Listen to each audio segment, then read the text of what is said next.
1,000 fans last night. They defended their home turf and closed out the Reds. Game 2 features a pair of rookie starters with a combined 9-1 record. Something's got to give tonight on Massive.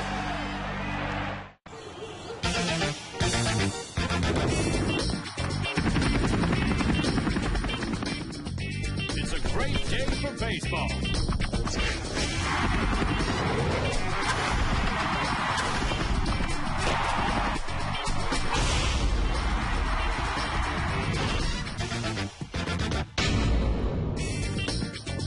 Cloudy all day, but quite warm, quite muggy. It's the kind of weather when the baseball will fly. And the right team's in town for that, the Reds and the Nats game 2.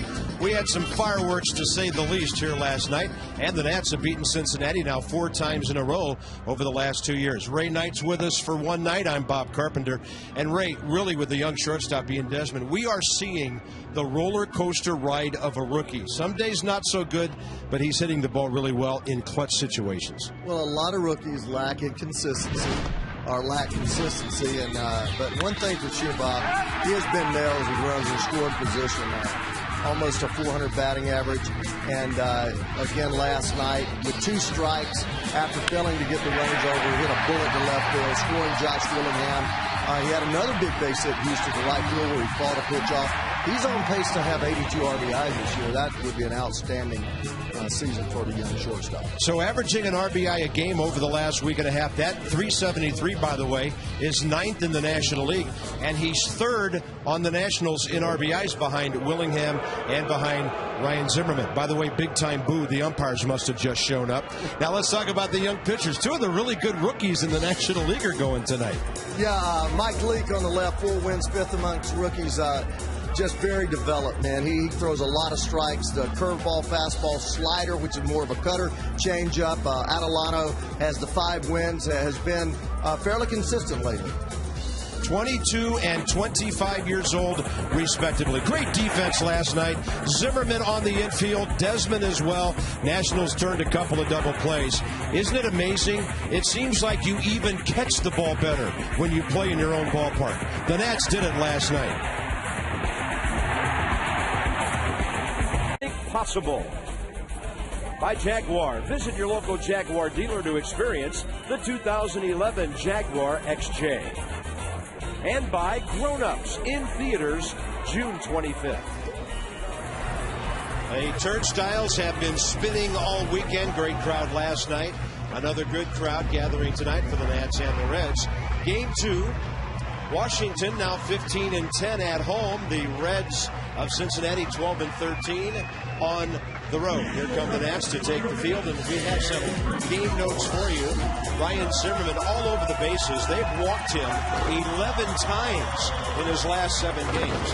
The Nats continue to play close games, and they grabbed a 2-run verdict last night. And the Reds not good with runners in scoring position. They're one of the best teams in all of baseball in offense. Number 1 in the league in hitting at 276, in homers and in runs scored. And here's their lineup. It's pretty much the same as last night. Johnny Gomes at 301, hitting beautifully over the last month, really. Not only the last 10 games, but 378 over the last month. And he's one of the best hitters in the league with runners in scoring position. Luis Adelano, 9th start of the year. Opponents hitting 269. Not a great ERA, but Ray, sometimes he just finds a way to give up some hits or walk somebody, and then he makes a big pitch and gets out of the inning. Well, he's been able to keep the opposition from scoring, Johnny. Bobby, home not so sweet. He's 1-1, 7.47, where he's 4-0 and 3.18 on the road. Bears down. One of the reasons that he has kept us in ball games, 8 for 46, 174 batting average with runners in scoring position, and with 2 outs, even better than that. Hitters are only hitting 143, so he has ability to ratchet up a little bit. A long road here, 104 starts in the minor leagues, 7 years down there where he went 36 and 30 with a 391. Given an opportunity when injuries put our other pitchers down, and he's responded very well. Defense brought to you by Cisco Federal, a proud admission partner to the U.S. Department of Defense. Nats with the same alignment they had. If you missed the news, Carlos Maldonado has been placed on the DL with a fractured right thumb. And now back healthy, Jamie Burke has been recalled by the Nats to be the backup catcher. And he started the season on the DL. It's open season on catchers around here. The Pudge will play in Potomac Monday and be back in the lineup we expect on Tuesday night here. That's great news. 7:07 here in Washington. First pitch is a strike. And the hitter is Orlando Cabrera, hitting .265.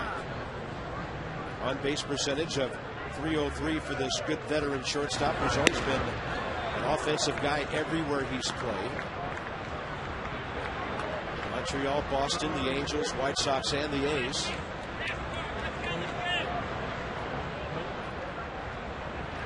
Catalano misses way outside, 2-1.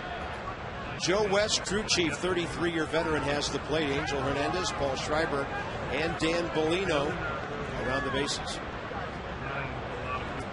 They've been involved in a little bit of controversy this year. The comments he made, the Yankees and the Boston Red Sox, about how slowly they played that series up there. Then tossing Mark Burley. Ryan Zimmerman's throw is 10 feet off line. And that'll be his 7th error of the year. Wow. Well, Tim Foley and I were talking about Zim and how he tends to throw the ball from down underneath. And he's always seemed to have done it that way. But back in the day we brought up, they would have stopped him from doing that, getting right on top. It's so difficult to throw the ball accurately from down there. Again, making a bad throw when he had a lot of time, Bobby. That was strictly a routine play. Ryan has about 5 or 6 of those a year. And that's his 7th error after playing nearly errorless ball for the first month of the season. The hitter's Brandon Phillips. And against any major league team, you don't want to give them 4 outs, but especially this offense. Yeah, they're leading the league, as you mentioned, in just about every offensive category. One thing, that 2 for 10 runners in scoring position last night is definitely an aberration, because they're leading the National League with a .293 batting average with runners in scoring position. So they're going to drive you in. And in my opinion, from what I've seen thus far, and I haven't seen every National League team, but that's pretty solid right there, isn't it, Bob? That is more than solid. A manager can bank on some offense just about every night. Only the Blue Jays and Red Sox have hit more homers. And in this league, only the Mets and the Padres have more steals. So they know what to do after they get on base. 1-1 to Phillips. Short lead by Cabrera. He doesn't steal much, but he is 8 for 8. When he goes, he makes it. Cloudy skies all day. Kind of feels like it's going to rain a little bit. Forecast may have some isolated storms. 85 at game time, but look at that humidity.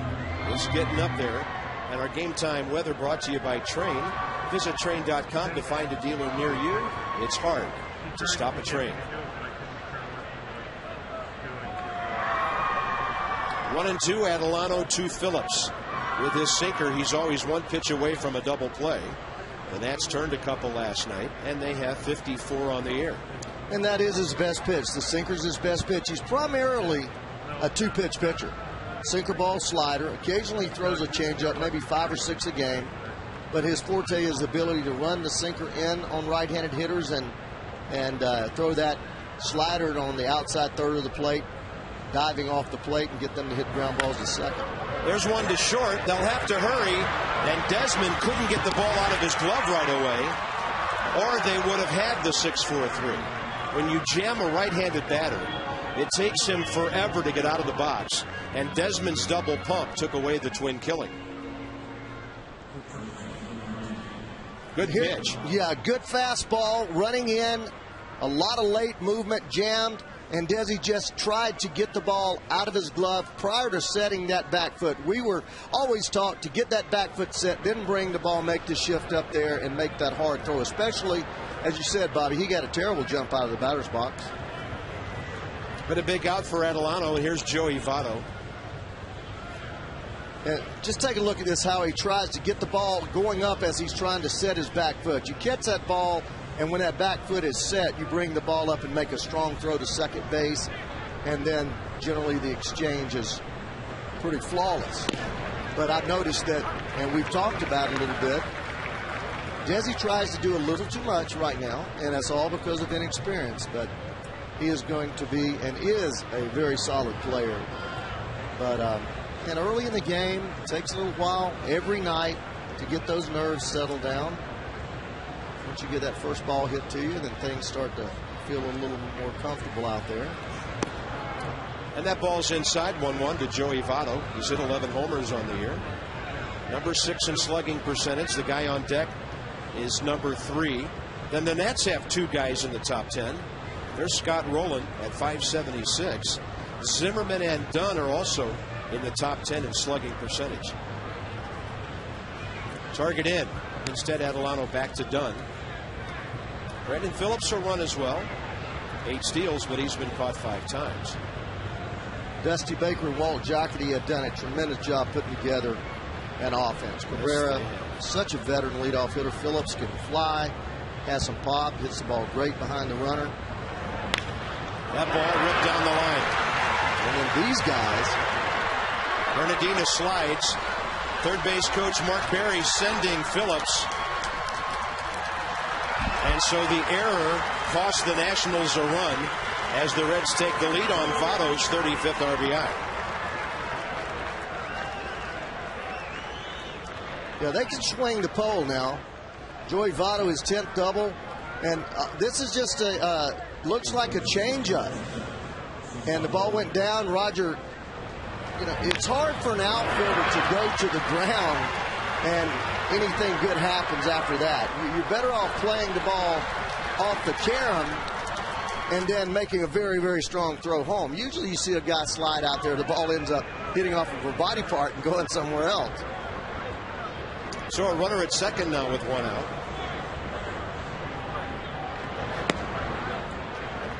Yeah, and this is a quick strike offense. They second in the National League in runs scored in the first 2 innings.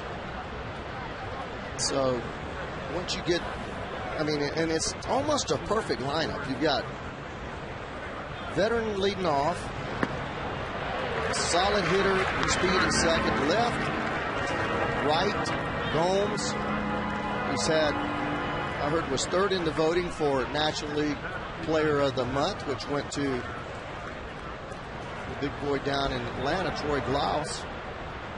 And then Bruce is one of the best young left-handed hitters in the game. So they've got a deep, strong, power-laden offense. And the young guys are down toward the bottom. Drew Stubbs was their leadoff guy. Didn't do well there, so they bumped Cabrera up there. And they've got as much pop in the middle of this lineup as anybody. And that's not bad right there. I mean, 6 runs allowed, just 4 earned. That's very good for a young pitcher to be able to get through that first inning and the best 3 or 4 hitters of the lineup right off the get-go. Rowland, did he go? There's another check swing that goes against the Nats.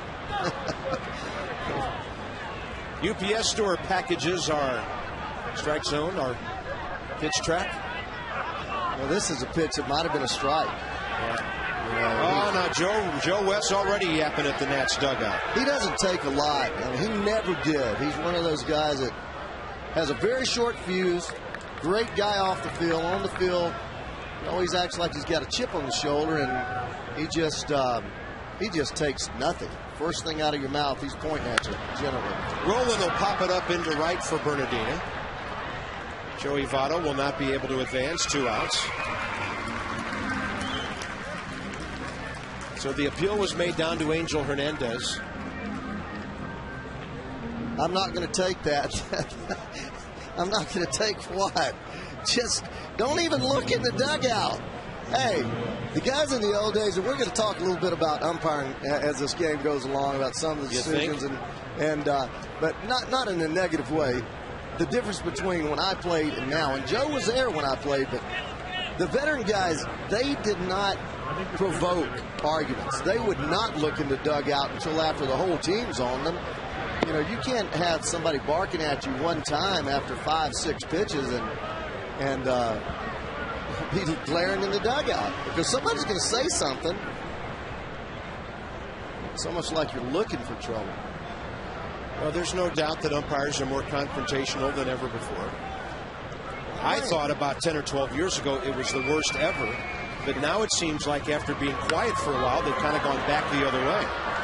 This one over by the dugout. There is room, and Will Nieves grabs it at the barrier. Considering the error, not a bad job by Adelano. The Reds get an unearned run. Setting the table this week for Ryan Zimmerman, who's been all over the bases. Dunn, Willingham, and Bernardina, Desmond and Nieves, and Luis Adelano. Nationals are hitting .261. By the way, that's number 5 in the league now, as high as they've been in a long, long time. And here he is, Mike Leake, first-round draft choice just last year. Not a day in the minor leagues. He's only 22 years of age. Born in San Diego, lives in Valley Center, California, and he majored in management at Arizona State.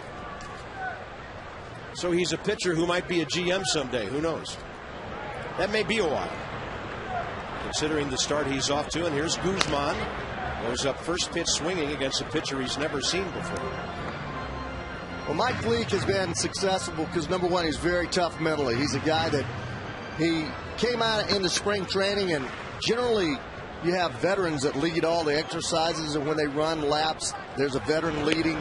Guess who was out front all spring? Mike Leake. He's a guy that has been tremendously successful everywhere he's been. At Arizona State last year, just last year, 16-1. Tough play. And safe at first is Guzman. That's one of the best shortstops in baseball, and Christian beat the throw of Orlando Cabrera.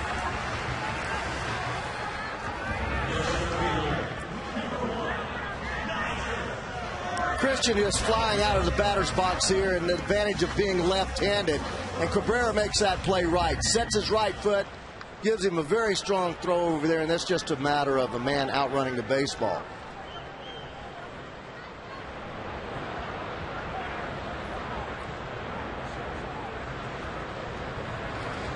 Here's Nyjer Morgan, who hitting second now over 6 ball games is 7 for 20. He's done a good job. Jim has been able to start runners in front of him, and all 3 times that he's done that, Nyjer has made contact. That's a huge thing, making the defense move around. Look how Scott Rowland is only 80 feet from home plate. Nyjer may be able to slap one by him. Horrible bunt. Safe at first. Yeah. Morgan tries to go down the first base line for about maybe the first or second time this year and just popped it up. Mike Leake, tell you a little bit about him. 5-way, well, Caroline Chili Gold Star. I spent half of my life in Cincinnati. But the 5-way is that he has a fastball, curveball, slider, cutter, and changeup. Almost perfect. Mentioned the 16-1 at Arizona State. 4-0 this year. Has been outstanding. Commanding performance. He throws strikes. He moves the ball in and out. He has as good a command as any veteran pitcher, and he's only 66 innings into his major league career. So you're seeing a special young man out here, just 22 years old. A lot of comparisons to Strasburg, except that Strasburg throws about 8 or 9 miles an hour faster. But this kid is very, very tough mentally, and just does not get caught up in it. Zimmerman to the track, or right in front of it, and Jay Bruce puts it away. 2 outs. And when asked, Marty Brennan, the announcer for the Reds, about what this kid features, he says, look, he doesn't overpower you, he doesn't strike out that many, he doesn't walk a lot of people, he just gets you out. This pitch right here is a fastball, but look at the run at that fastball. It actually started at the mitt and ran in about, I'd say 12, 14 inches. And that late movement is what makes hitters not be able to square the ball. Yeah, that got Zimmerman not far from the trademark. And here's Adam Dunn. Jim Riggleman said today he's not sure what's different about Adam. He leaves that to Rick Eckstein. But he acknowledged it from the dugout. There's a little bit of a different look to what Dunn is doing. And he's been hitting the ball on the sweet spot of the bat. Now, he hasn't gotten the elevation, hitting a lot of home runs yet. But he's hitting line drives and getting base hits. Something Adam's not always done. Now here's the thing. His career batting average is .247 coming into this year. He starts tonight's game hitting .277, and Ray, he's second in the league in extra base hits. Yeah, he's hitting a lot of doubles. He never hit a lot of doubles. If you check his history, he was always a 15 double guy, 40 home run guy. There's a shot that looks like a couple. It'll hit off the scoreboard. Guzman goes to third, and because of the quick retrieval by Bruce, it'll be a single. But Adam Dunn continues to line the ball hard. And similar plays played differently by two right fielders. That ball was hit just as hard as the ball that Votto hit down there. Bernardino, for some reason, decided to slide, and Bruce goes over there, gets the ball off the carom, gets it back in with a strong throw, and the third base coach stops the runner. When you see an outfielder laying on the ground throwing the ball back in, your natural assumption is he's not going to have a lot on the ball, so it frees you up as a third base coach to keep him rolling. By the way, if there's a decent bunt, this game is now tied. Yeah. So here's Willingham with a 2-out chance to save the inning for the Nats. And he was way out ahead of a slow breaking ball from Mike Leake. So the Nats have 2 hits off the rookie pitcher. Yeah, who coming in and only given up 58 hits in 66 innings. Yeah, just looking at his starts, you know, he's had one game he gave up 10, and if you average the rest of them, he's given up about just 5, maybe 6 hits a game. So he doesn't give up a lot of hits, but he's right around the strike zone. I mean, all the time. You just see hitters swing. Another interesting note about him, he's not gone to 100 pitches yet. In his 10 starts, 6 of those starts have gone 7 innings plus. The other 4 have gone 6 innings, but he's yet to throw 100 pitches. So that shows you how effective he is with his pitch efficiency. Ooh, that's close. That's a strike. I mean, well, I don't think that's a ball. To the first batter of the game, Guzman, a pitch out there on a fastball. Yeah, it is a ball. It's a little off the plate, an inch or two. I think it was to Zimmerman. A fastball out there was called a strike, but not the breaking ball. You know, one thing that I see, and I know you and I talked about it, how many times do you see these guys take a pitch that's an inch off the plate? I didn't have guts enough to take that pitch. I'll tell you what, when I got 2 strikes, if he threw that thing about halfway in that batter's box over there, I was hacking at it. That's a fastball outside, 2-2. Well, at least an emergency hack to foul the thing. Well, that's all you're trying to do is get to a better pitch, and you know, there's no worse feeling for me as a hitter and most of the guys in my era. It's to get called out on the 3rd strike. Well, you have no chance if you don't swing it out. Now it goes to 3-2, and Adam Dunn will have a head start at first base. Josh Willingham is the second most walked batter in the league. Roger Bernardino is on deck. 39 walks for Willingham. Albert Pujols 40 going into his game today, and he's hit a home run in St. Louis in a 4-4 game. That's extra innings. 3-2. Willingham hits it well, but right at the center fielder, and the ball died on Stubbs, and he still was able to grab it. The Nats get 2 hits, Strand a couple, and it's 1 great plays. First of all, in Houston, near the line. Great play, running out of room, and then almost a carbon copy of that last night in a huge situation. Runs on first and second, covering about 30 yards, making that play. A great body control, and I like that Luna too, because I was number 22. That's one of my favorite numbers. By the way, that play came when the score was tied 2-2 last night in the 6th inning, and the Reds had 2 men on. Call for the Luna double. Get your second room of flooring free at 877-241-LUNA. Johnny Gomes leads off. Pardon me, Jay Bruce leads off for the Reds in the top of the 2nd. And that one is well off the plate inside.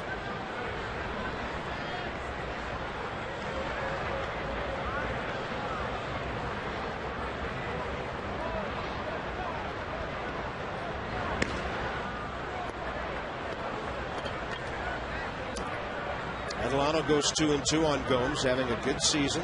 Pardon me, Bruce. Having a good season at 267. Still coming back from some injuries. That ball landed foul on the line drive. On line drives, nothing to do with where it goes by the bag. It's where it lands. And Angel Hernandez was right there behind Adam Dunn. Pretty good on the road. He's just a solid hitter. He's going to be a perennial 300 hitter when he settles down, learns the league. Boy, he got off to a hot start when they called him up. He's got that sweet stroke, a little bit like Rafael Palmeiro in that he does not look like he is effortless, and he hit the ball a long way just by that impeccable timing that he possesses. 2-2 pitch again. Adelano had to throw 18 pitches in that first inning, probably at least a half dozen more because of the error, and he misses low and inside with that hard sinker. 3-2. Great spot. These guys, they have eagle eyes now. I mean, this ball is going to be a couple of inches off the plate, and maybe you just don't swing because you can't get to that pitch. Great sequence. Great sequence. Fastball in off the plate, goes back with a backdoor breaking ball. The thing that I like about Luis is he's beginning to work much faster. The first couple of games he pitched well, went 6 innings, but he worked slowly, and that was probably because just trying to feel his way through. But he's working quickly now. Looked like a changeup. And the Reds had their leadoff man on for the second straight inning. Tomorrow, Family Fun Day. And we got to look at some of the helmets tonight that the kids will take home. Very cool looking red Curly W batting helmets for all the kids 12 and under, first 10,000 I should say. And that's presented by Smithfield tomorrow, so come on out. Nats and the Reds in the final game of the series. Here's Drew Stubbs, the center fielder.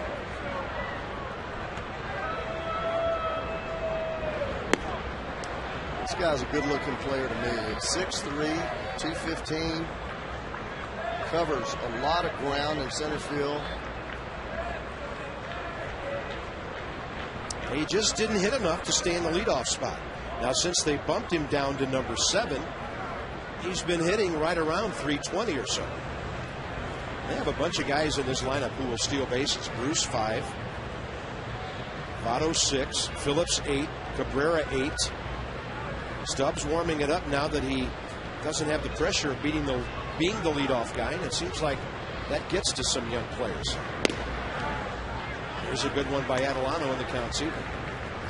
It's a tough place to hit. Leading off is a very tough place to put a guy as well as the 3-hole. You don't see young hitters generally succeed hitting third in the big leagues and hitting first until they've had a little bit of time underneath their belt. Yeah, unless your name's Braun or Zimmerman. Maybe you throw in Prince Fielder there. Chipper Jones tight. Really jammed him. And the count's 1-2. Drew Stubbs is from a town called Atlanta, and it's in Texas. Went to the University of Texas as an All-American. Had some good movement on that pitch. Another #1 draft choice. 8th pick. 206. They're getting players up here pretty quickly, aren't they? Yes, they are. Well, the Reds have been like the Nats. It's an organization of opportunity. Now, the Reds have developed more position players. The Nationals are starting to develop pitching. And if the Atlanta formula holds true, that's the way to go for long-term success. Up the middle. Desmond's right there at the bag. That's an easy 6-3 double play thanks to his range. Nationals turn their third double play of the series.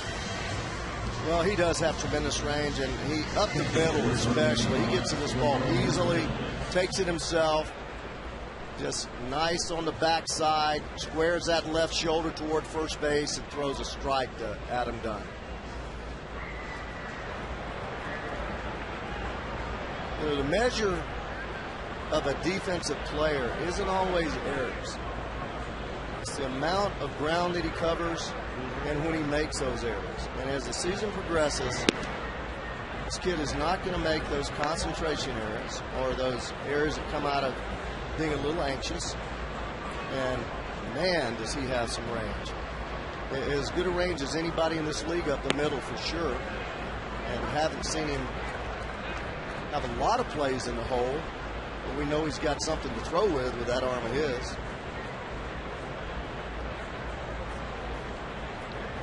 And a 1-1 pitch and a bouncer. Desmond again. A couple of crow hops, and the Reds are gone. And the pitcher will have to lead off in the third. Bernardina, Desmond, and Nieves coming up. There is the young center fielder, Drew Stubbs. Their best infield defender, well, there has to be two of them, really.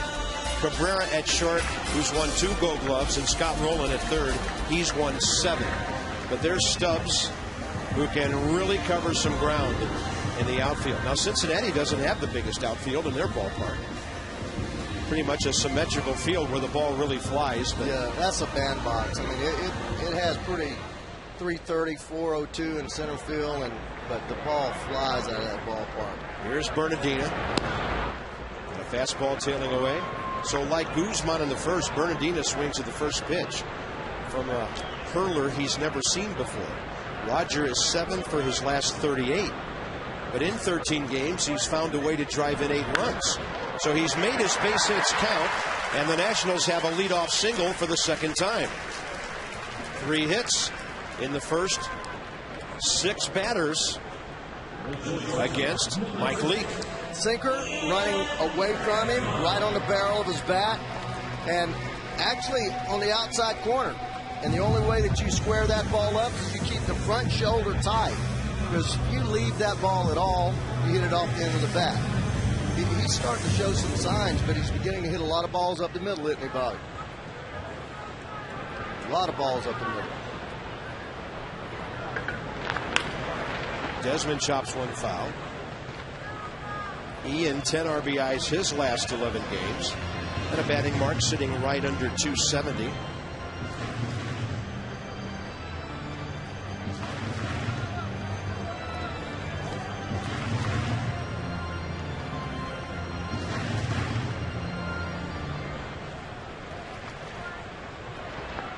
A surprising third on the team in RBIs. Just ahead of Adam Dunn, behind Willingham and Zimmerman. Runner going, and that's a perfect throw. Ramon Hernandez got it tailing to the second base side of the bag. And Bernardina is gone for the first out. Well, we picked a pitch, not a good pitch to run on a slide step where he just does not pick his leg up off the ground. Very short jab step. Gives Ramon a nice target to throw to, and all he had to do was get it down there accurately. This kid does it all. I mean, he's hitting over 300, and he holds runners well. Pitches like he's 32 years old instead of 22 years old. Gets the ball and lets it go, throws it, works quickly, throws strikes. That was a breaking ball sitting in the middle of the plate. And the caught stealing is costly as the Nats get another base hit. This team has a lot of fast runners, but the Nationals don't necessarily have guys who are good base stealers. Ray, there's a difference. There is, and the upside to that, though, in my thinking, is you have to learn through failure. And you got to know what a good jump is. You have to know what a good lead is. You have to, more than anything, you got to study a pitcher enough to know what his first move is. Sometimes, most of the time, it's behind that left knee.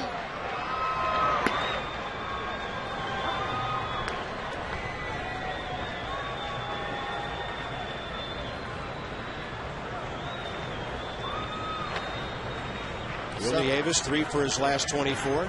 Right, this area right here, Bob, there will be a crease in that area right here when he starts to go home. And that's the first thing that moves on pitchers. Yeah, but last night, Levon got called for a balk on that. Well, because you also have to step. I ask about that. You have to step as you throw. Phil Niekro used to do it and got away with it. It's a jump throw without a step. So you have to have some kind of movement in that knee. If there's no movement and you just stiff-leg it over there and whirl and throw without stepping, it's a balk. They call it a balk move because you don't step. It's deceiving the runner. But Niekro had one, did it all the time, picked off about 100 guys in his career. And it was funny, they called it early in his career. I'm talking about Phil. And then when he established himself as a great player, they quit calling him. 1-1 to Luis Adelano, who's 1 for 18 on the year. No Major League RBIs. one of the reasons that the Reds do lead the league in defense. Brandon Phillips also has a couple Gold Gloves. Yeah, that's right. As he makes a decision there, he had a chance, maybe 40-60 chance to get that runner at second base, but knowing that the next hitter is Adelano, he just goes and gets the sure out. 1-2 delivery on a breaking ball, a foot outside. The inning is over. 2 more hits for the Nationals. They've stranded 3 and trail 1-0. And this is the ballpark we share. Good to be back home. Couple of great crowds on the homestand so far. Family fun day tomorrow. And it's time for the AFCEA Sideline Report with Debbie Taylor. Visit AFCEA.org, the Association for IT Pros. Debbie. All right, Bob, there are a lot of sore legs on the national side, but don't worry, this is a good thing. Pat Listash, the third base coach, along with Rick Eckstein, the hitting coach, their families, they all raced in the Susan G. Komen Global Race for a Cure. The Nats had a team. John Lannon ran. This was, of course, his day to run anyway, so don't worry about that, folks. Also, Rachel Dunn, Ginger Willingham, the First Ladies, and the players teaming up for a great cause in the fight against breast cancer. Bob? Outstanding. One of the great causes in our nation. And a lot of fans bought tickets connected to that race at last night's game and tonight's game. Thanks for your support. This is the good hitting pitcher Ray talked about. Mike Leake, he's 8 for 21. 4 sacrifice bunts already. 381. Only Dan Herron has a better batting average, and Greg Stammen goes tomorrow. Another base hit. Adelano just hung an 0-2 breaking ball to a pitcher. Yikes. And the Reds 3 innings in a row now with the leadoff man on. Throw it a foot outside, huh? Yeah, you know, this is when you take for granted. Oh, what a good swing. Is that a level swing? That doesn't look like a pitcher. Nice hand action. Getting his body rotated and his backside staying on the ball. That does not look like a pitcher swing. That's why he's hitting now 400. The UPS store does a lot more than shipping, like offering free moving boxes and supplies. Josh Willingham coming in hard. He's there in plenty of time. Desmond was there to help if needed, and that's the first out. Orlando Cabrera retired. Phillips and Votto will be the next 2 Cincinnati hitters. A nice night at the ballpark. Looks like things overhead have cleared out a bit. It's been real overcast, kind of that rainy look all day. The air's been very heavy and muggy in the area. And here's Brandon Phillips, who reached on the 6'4" fielder's choice his first time.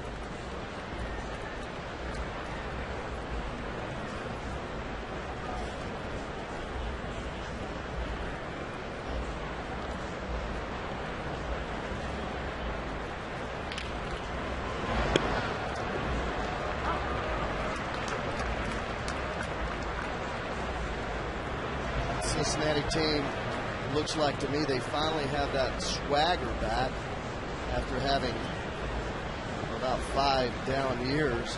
Dusty Baker would do that for you, though. Not a more positive manager in all of baseball. And an aggressive general manager like Walt Jocketty, who you were very familiar with, Bob, with your days in St. Louis. You know, Walt Jocketty reminds me so much of Mike Rizzo and vice versa. They're both gentlemen first and foremost. They're serious baseball guys who believe in the basics of this sport, Ray, and that's not putting the slide rule to everything, but going out and scouting and watching players. Walt Jocketty was spending some time in Colorado with Oakland, came to St. Louis, brought Tony La Russa with him a year later, and I think one of the great GMs in the game. And I see that stature down the road in a couple of years for Mike Rizzo. They are very similar guys. I'm with you. I'm with you, Bob. A tremendous decision to keep Mike on here, promote him from his position. Great play. Tough play for Zimmerman. Out on a close play at second. Boy, that kid's hustling. The pitcher Leake, and Ryan Zimmerman, after a tricky in-between hop, had to make a total off-balance throw over there. Yeah, he's one of those guys. When he puts that uniform on, he's playing baseball, and he gets down there in a hurry. A lot of overspin. You know, Ryan plays third base differently than anyone I've ever seen, and better than anybody that I've seen.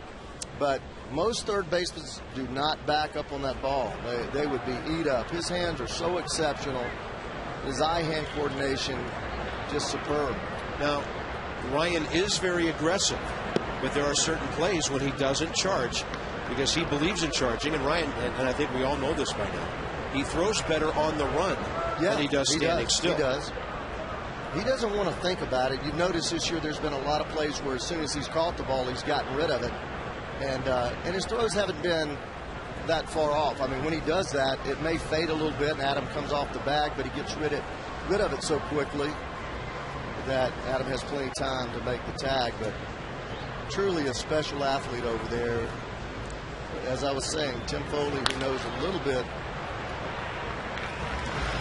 about defense. So does Christian Guzman when he plays the infield, and he's got that one. Red strand to runner, it's one. That ball was a rocket. He plays the ball off the wall. My point is that the third base coach is going to watch what the outfielder does even before he starts making the throw back in. Agreed. And if there's an outfielder on the ground when the runner is rounding second base, there's a good chance he's going to wave him on because that unlocks something over there. Coaching third base for 4 or 5 years, you know, anytime I saw an outfielder going hard away from a base he was going to throw to, or if the outfield was a little bit wet, or if he got himself in a position like Bernardino did then, you just keep him running. I wonder if Roger was a victim of his own speed there, Ray, because if he's not so fast, he's probably playing the carom, and he thought, you know, that was the way he wanted to go. But I think you're right about that slide. Yeah. They say when you're rounding third, the best way to stop yourself is to slide when you get past the bag. And evidently Roger felt like that was the best way he could stop out there. But it's not taught. Jay Bruce really played that well. Yeah, it's not something that's taught for an outfielder to go to the ground on a ball. It's taught to take an angle either to the wall to cut it off. Do you lose some of the mobility with your glove when that happens? When you fall down, when you're sliding. Oh, yes, yeah, that's got to hurt your movement of your arms. Yeah, that's. I think that's probably the most critical part. Guzman will foul one off, and the count's 2-2.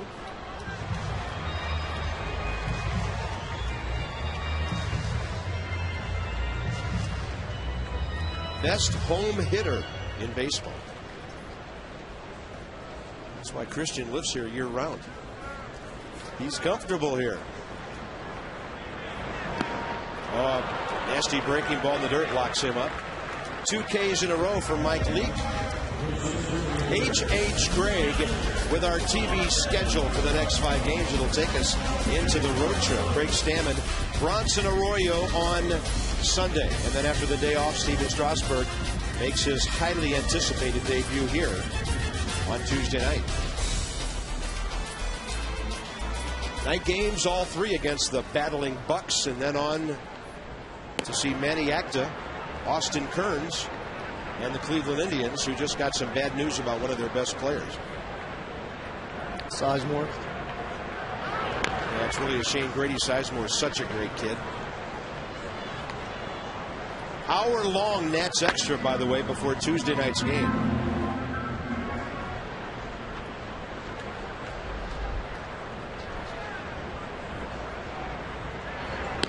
Nats are putting out some word on ticket pickup, parking info, transportation tips. You can go to nationals.com/way-to-go and read the printout that we're looking at. And there's Nigel Morgan, and you know he's thinking too. He's in there easily. With Scott Rowland playing shallow, Ray bumped it right by him with authority.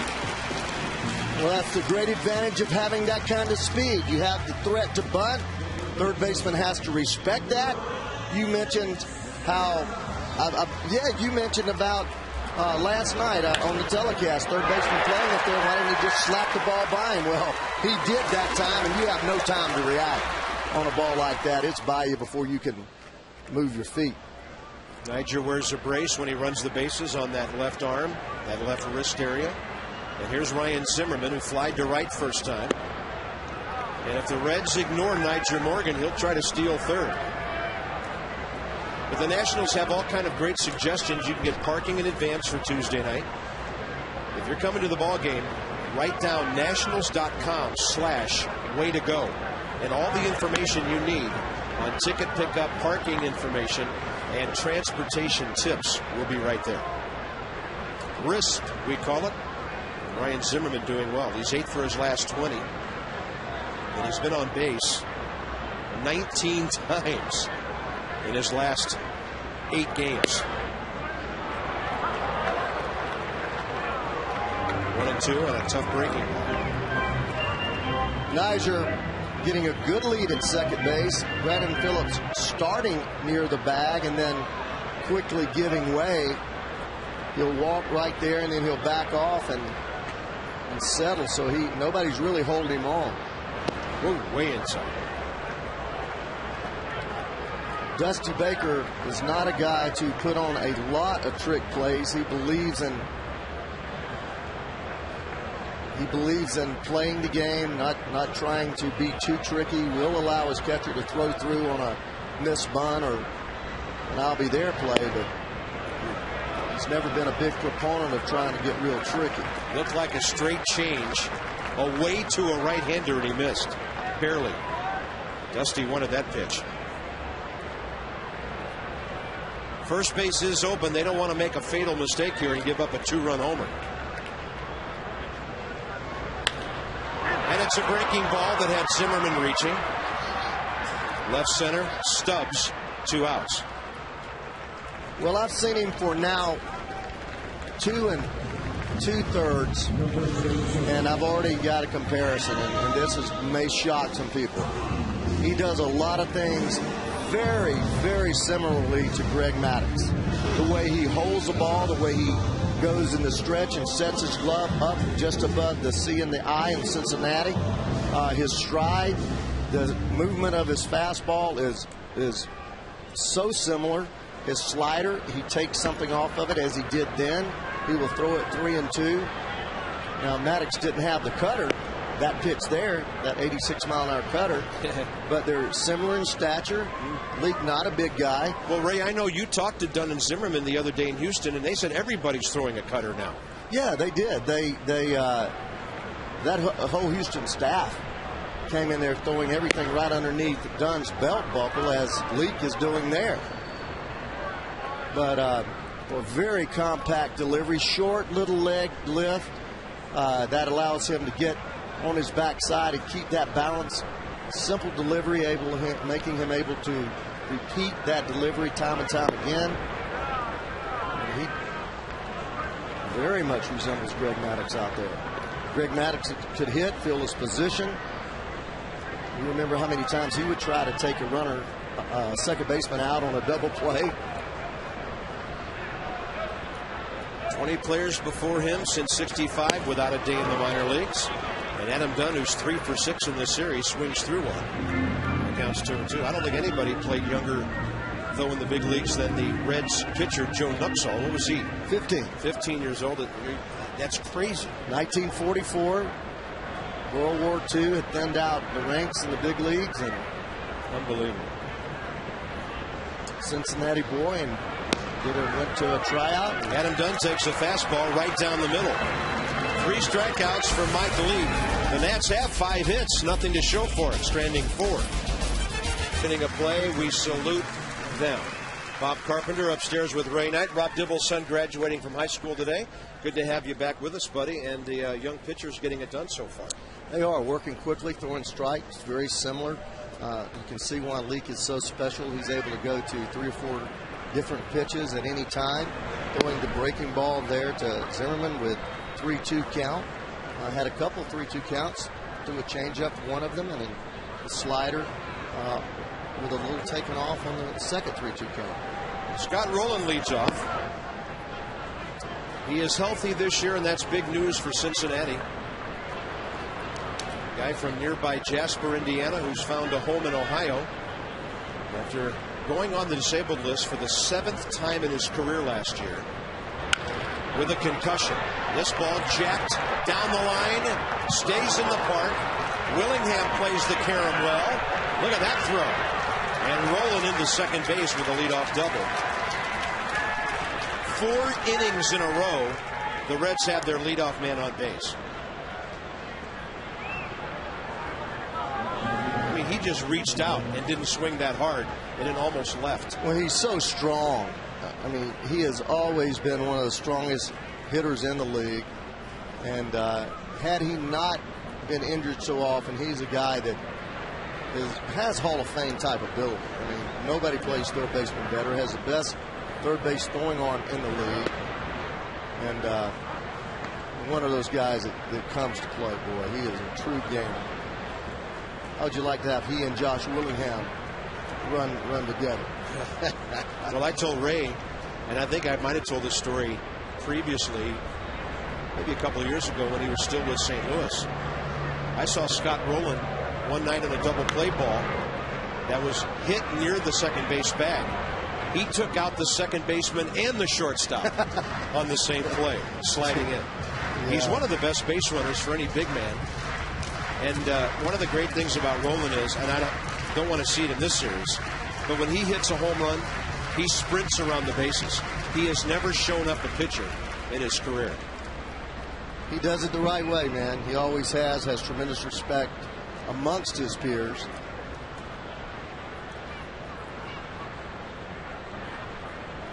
Johnny Gomes fouled out to Will Nieves, ending the first inning. And Adelano has him 0-2. Will Nieves wanted the ball up. Did it hit the bat or the helmet? It hit the helmet, didn't it? Johnny Gomes is standing there like the ball hit the bat. Well, it must have. You know, Scott Rowland got hit in the helmet by Jason Marquis last year. This was downright scary, but evidently got the bat. Oh, it did. Thank goodness. It didn't look like it from that angle, did it? It sure looked like it got him in the helmet. Did it carry him off of his ricochet off the bat to his helmet? Because it sounded more like a plastic thunk. I think it hit the bat and then went away. Well, he had nowhere to go. And then he comes back, and that's not fair. They went up around the chin and then a little slider away. Well, Will Nieves wanted that pitch up, and he didn't want it that far inside. Another really good Cincinnati hitter in situations like this. In the league, the only better hitter at 476 to Gomes 447 is Ryan Ludwig of St. Louis. And they just beat the Brewers in extra innings 5-4 and lead the Reds by a game and a half in the Central.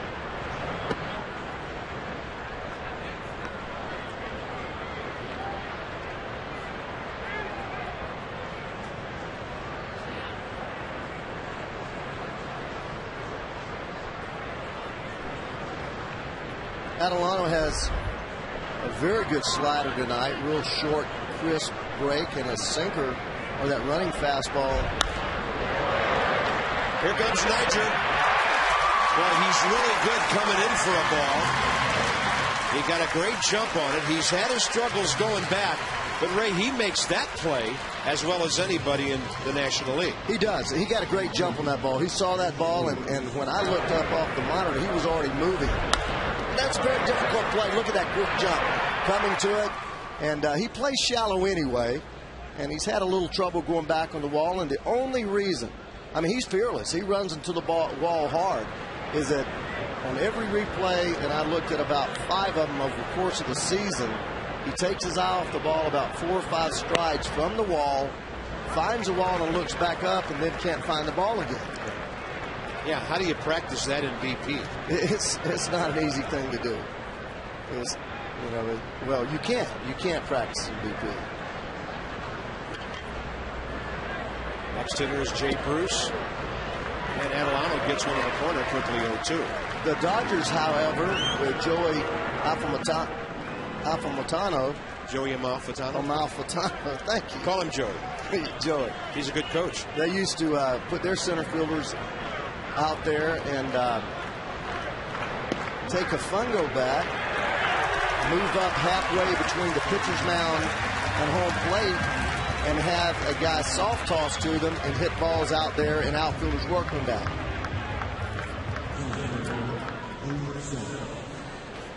great sideways movement, and what he's doing with his fastballs is coming right here and moving just that way inside that much. I mean, it is really working hard in, and then his slider, it's goes right to this part of the plate, and it's just kind of coming here and turning out quickly, just kind of like that. So you got balls going both ways, and it makes that coverage of the plate much, much tougher. Very good sinker or running fastball tonight. There it is, starting it off the plate, running it back in with a little downward movement. Very good movement. Look at this thing, starting way out there, turning back in.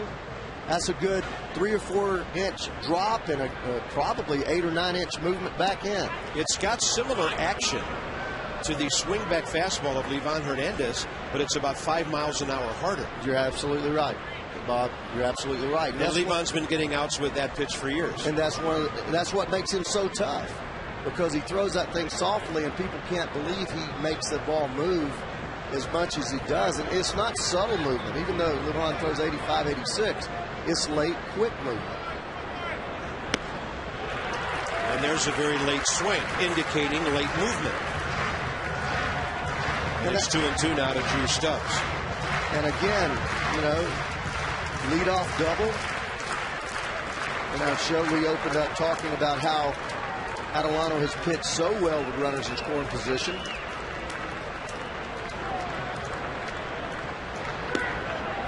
It's a good pitch, man. I'm not saying it's a strike, but it's a good pitch. Tough to lay off of this pitch. You want to throw a pitch that appears to be a strike to the hitter. That ball starts just a tad off the plate, but hits right in the glove, right where he's set up. Going back out there again. That'll get him looking.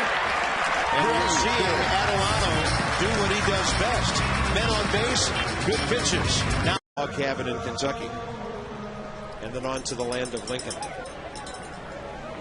Little gal's got her cowbell tonight, hopefully ringing that for a Nats rally sometime soon. Washington has 5 hits in 3 innings. But on the Zimmerman error and a Votto double, the Reds lead 1-0. Josh hit the ball extremely hard to center, lining out with 2 aboard in the first.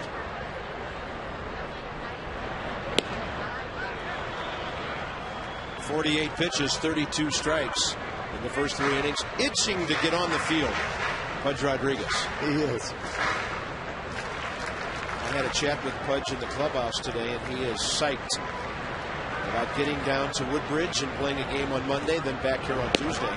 And it's a great situation the Nationals have to have one of their minor league ball clubs within such a short drive of the big league park. He doesn't have to sit on a plane or sit in the car very long. Pudge wasn't exactly on fire with the bat when he got hurt, but he wasn't going to hit 400 this year anyway. He's a big presence in our lineup, boy. We miss him. The guys around him miss him. The pitchers of the other ball club don't miss him. They know he's a threat. He's one of those guys that he may not get hits all the time, but it seems that he's always there in the clutch to give you a tough at bat.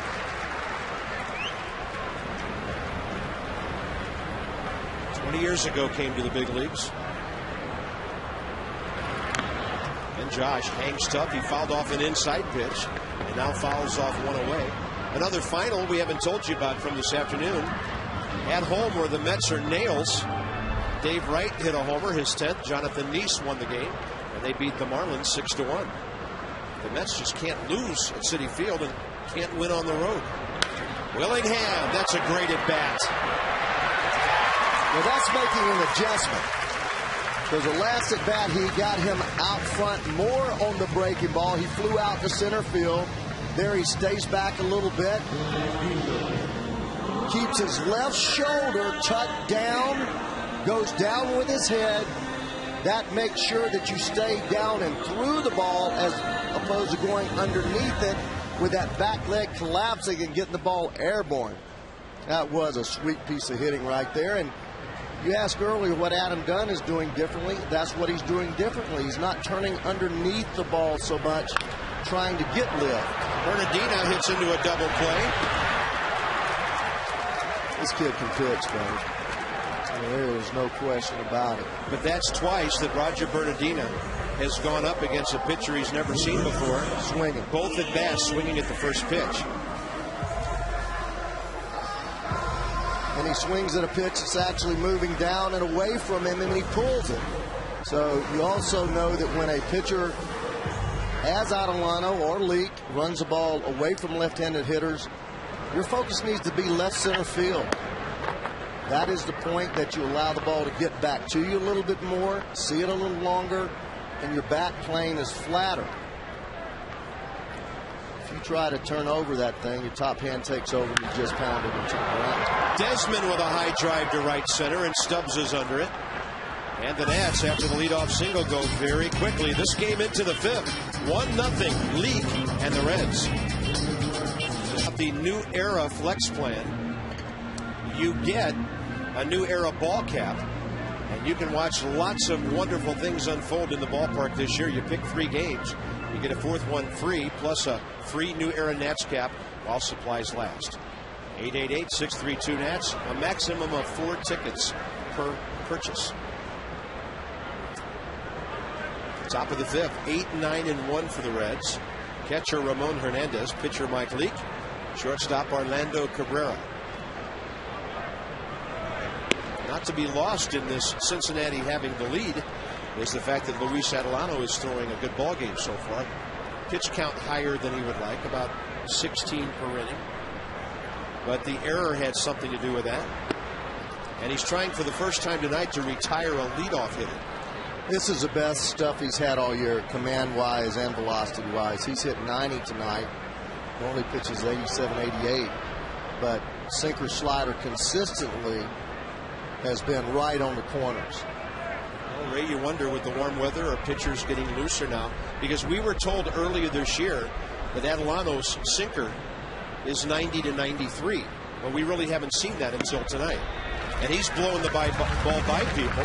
And Ray, you know this. This is not a strikeout pitching staff. No.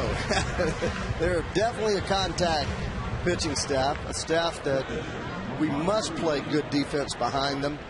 But when you throw 90, and this is 90, and about the last 12 inches of that is sideways movement. It's the way Steve Rogers won. He threw 90, but it seemed like it was 98 because most of it was in towards you. There's another base hit by the pitcher. And that was 89. So Leake is now 10 for 23 this year. Start leading him off. By the way, Tony Gwynn told us last week that Steven Strasburg will be a good pitcher because he's a great athlete who does a lot of things. Will be a good hitter. Now, I don't know if he's going to be 10 for his first 23. This kid's amazing. He won't be. I mean, that's something that you look at and you think it's a misprint. They're going to have to look at videotape now of Leake hitting as well as pitching to try to figure out how to get him out. Bob, it goes, I mean, the reason he's in the big leagues is the mentality, his makeup. And when you talk about Mike Rizzo, that is one thing that they study so hard to try to get the kids that are tough. Fair ball off the bat of Cabrera. Leake hustling for third. Mark Berry's going to send it. He's going to score. He's an athlete. I mean, he runs exceptionally well. That ball was hit down in the corner, and your everyday players would have a tough time scoring on that ball. The ball got hung up in the corner, did not come out of the corner, and this ball is smoked. But how many pitchers do you see score from first base? This ball gets down there, and it ends up hitting right at the bottom of the padding and just staying right there. But that kid can fly. So, I mean, but the mentality that he has, you can tell. He is not overwhelmed by anything. He has got tremendous confidence, very, very tough mentally, and, I mean, he's complete. He just created that run by getting the hit. Cabrera drove him home, and here's Brandon Phillips. And suddenly Adelano, who is eating up the second half of their batting order, gives up 2 consecutive hits. And that's another thing Greg Maddux would have done right there. He is a guy that was thinking from the get-go. crack of the bat, I'm scoring until the third base coach stops you. The majority of pitchers, for whatever reason, don't think that much on the bases. It's just kind of base to base. He was flying. I mean, that's not an average runner there. Yeah, we often say about pitchers, he looks like a regulation hitter.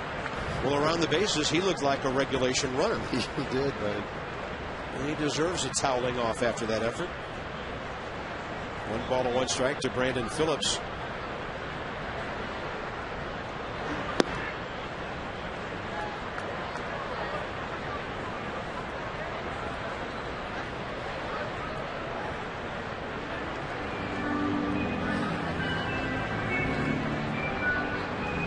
Desi always goes to that mound. That's why Jim Riggleman talks about, or when he talks, he feels that this kid is going to be a superstar because he does take charge. I mean, he's only less than 50 games into his major league career, and he doesn't act that way. He wants to be a part of the action and a part of the direction of that action. Directing that action.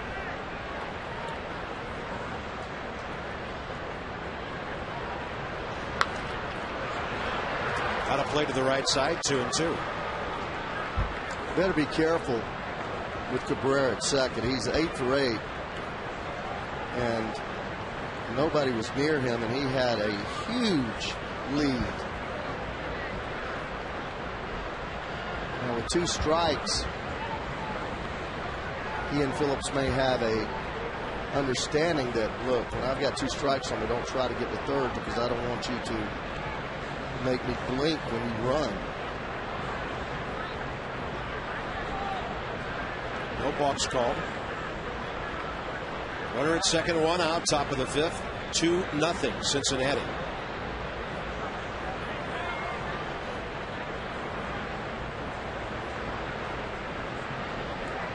Adelano working slowly here with a runner behind him. Cabrera, by the way, just drove in his 27th run of the year. That's a good number for someone in the leadoff spot. Hasn't been there the whole year. But as a leadoff guy, he's hitting right around 290. Pretty healthy cut by Phillips.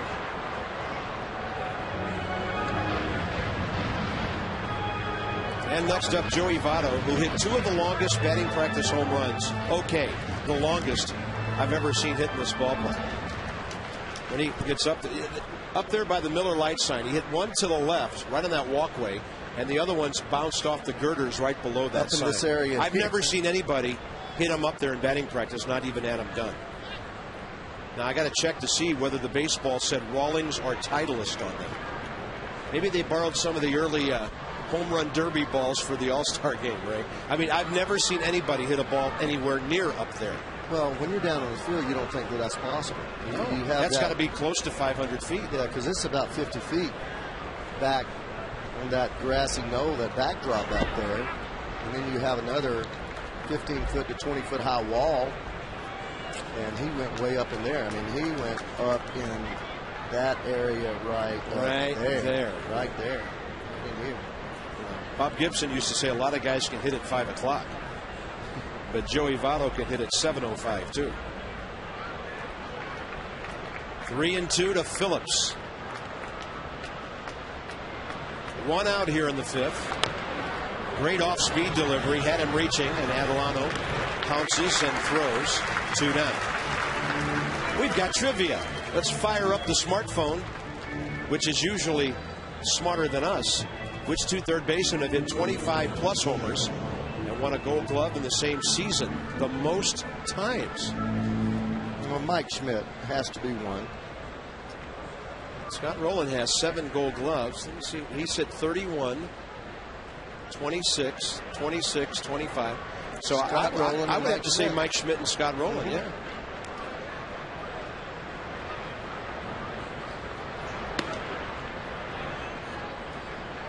Yeah, Scott Rowland's best season, 31 homers and 98 for the Phillies. He went to St. Louis and hit 28 one year, 34 in 04 when they went to the World Series. So that's a whole bunch of seasons. We don't ever jump over into the American League on those things, do we? Because I know Craig Nettles won 5 Gold Gloves. And I think some of our trivia has included the junior circuit. But I think you're right. I think it's going to be Rowland and Mike Schmidt.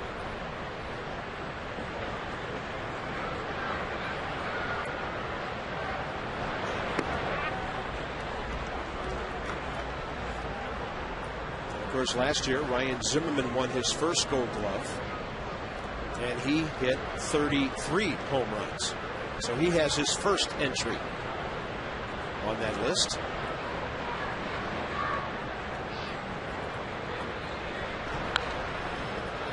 And Joey Votto fouls one off, 2-2. Hit his spot that time. The pitch prior, he tried to go right in there and missed badly away. He hasn't missed his spot very often. He has been very good at spotting the fastball and the breaking ball tonight.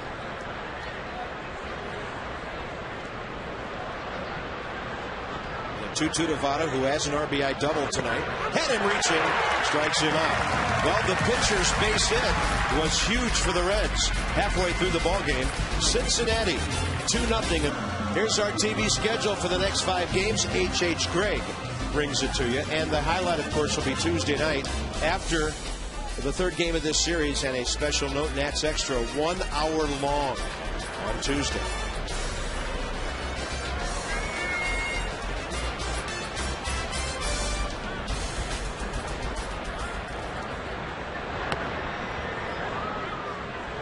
It's a little change up. He actually dropped down. That's the first time I've seen his arm angle below 3/4. That was a little lower arm angle. Oh, that's just great. Second time through the batting order, right down toward the end, Ray, and now he's pulling out everything else. Huh? Most young pitchers don't do that because they can't. It's the first time he's been 2-0 on any hitter. Andy Avis taps one to short.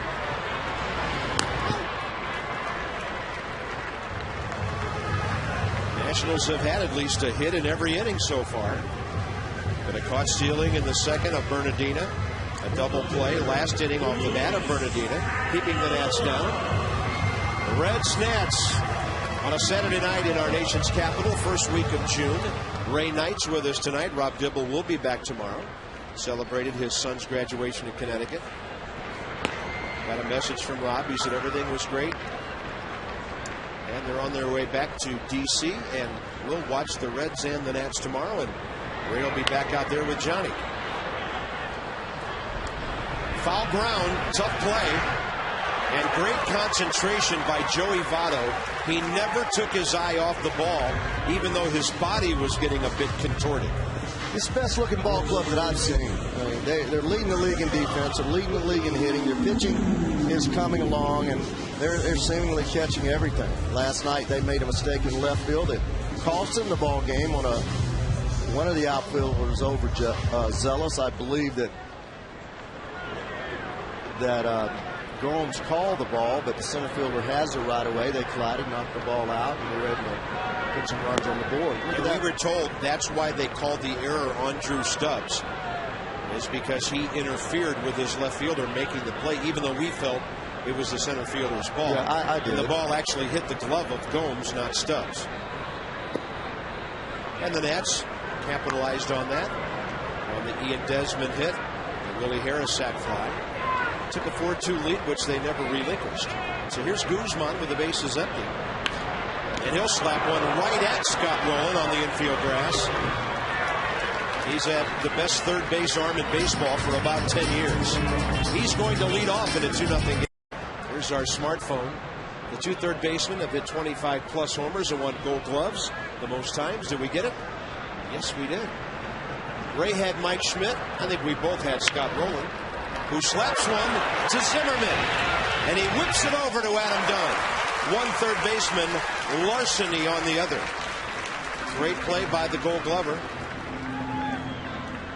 If Ryan Zimmerman threw the ball like Scott Rowland has for the last 10 years, Ray, he'd make about 3 errors a year because his glove is magical. He is, man. The best at the business. I just don't know if people appreciate what we have down there. That ball is a rocket, 2-hop overspin from a guy that just drills the baseball. You've got no reaction time over there, and that's the only reason I could catch it, because if I had to think about it much, I probably would have missed it. Well, but Ray, you were an amateur boxer. Yes. You had very quick hands, and I'm sure that served you well at third base. And I worked hard at it, man. I had great pride in that. The minor leagues had a tough time hitting the breaking ball. I could hit anybody's fastball, and I had a tough time hitting my second year in Double-A. And they were playing me at shortstop. They moved me to second, and I always took a lot of ground balls at third. And I looked at the Reds roster, and they had Concepcion coming. They traded for Joe Morgan in '72. They really didn't have a third baseman. And I actually asked my Double-A manager, Jim Snyder, to let me take some ground balls at third one day in Double-A, and he moved me over there, and I never moved. Got you to the big leagues. Gomes with a good opposite field swing. Nigel Morgan robbed him on that drive to center last time. And the Reds have their 6th base hit, each team with 6. But they have the RBIs, one by their leadoff man in the 5th. And that was after the double by Joey Votto down the line and right in the 1st inning. And they're getting great pitching tonight, so the 2-0 lead. Standing up, 1 on 1 out. Here's Jay Bruce. He's walked and struck out. By the way, the Phillies haven't checked in on them tonight. Jason Worth has hit his 10th of the year. And in the bottom of the 6th, 2 hours north of here, they lead the Padres 6-2 after beating them last night.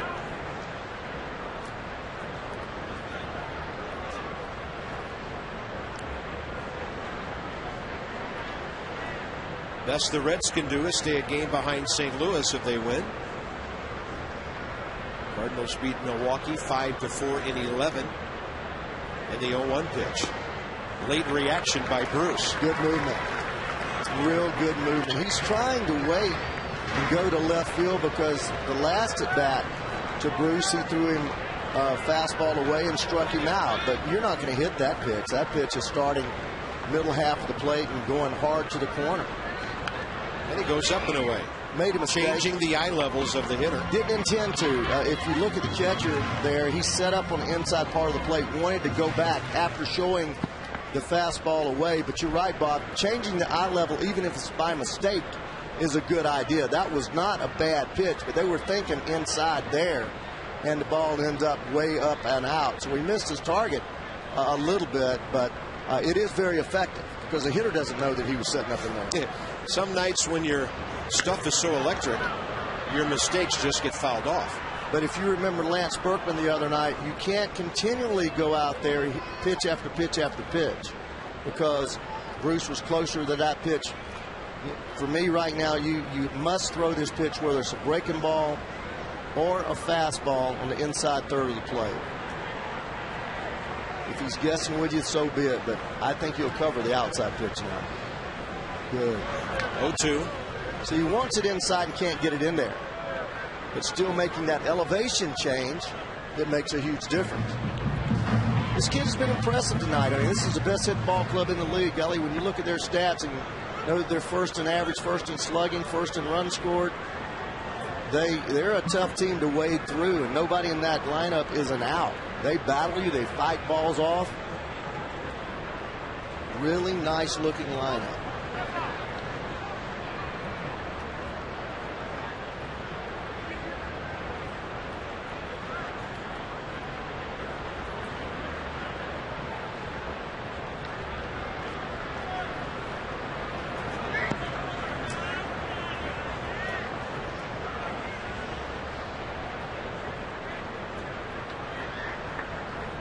Center fielder Drew Stubbs is next here in the 6th.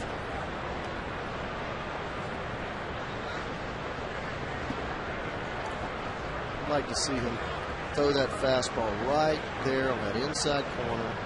One out again. So he's trying to be a little too fine out there now. But that's 6 straight pitches away, even though 2 of them were intended to be inside. The hitter just remembers 6 pitches out away from him. The caddy looking at him. He wants the ball inside, I'm telling you. Well, you got to make the hitter honest at some point. Yeah, you do. You do. There you go. Good spot. You know he's not going to do anything with it. And now he has a little different feel. He's had to quicken his bat on the inside, even though he's had 5 pitches away. Now it's a matter of, okay, you at least have the hitter thinking. And hitters are constantly thinking pitch to pitch, in and out, soft and hard. But the pitcher controls that. 9th pitch, off speed, jerked away foul. And the hitter working up a sweat here, Jay Bruce. See, I would go softer if I had that pitch. Now, he doesn't throw a lot of change-ups, but a straight change-up here or a type of sinking type change-up, with him that far out in front, I'd just throw it a little bit softer. See, he's on the fastball away. Just don't believe he's going to get him out there without him hitting the ball hard. But see how these hitters work, and this is what Rick Eckstein wants the Nationals to become. Hitters that fight off pitches, and this is what you call working the count, is when you fight off good pitches. And you wear people down, and eventually you get a good ball to hit. Well, Adelano started this inning with 81 pitches in 5. He's 3 pitches unofficially away from 100, and he has 1 out in the 6th inning. So he's not long for this game on a very warm night and a deficit of 2 runs. 2-2 again.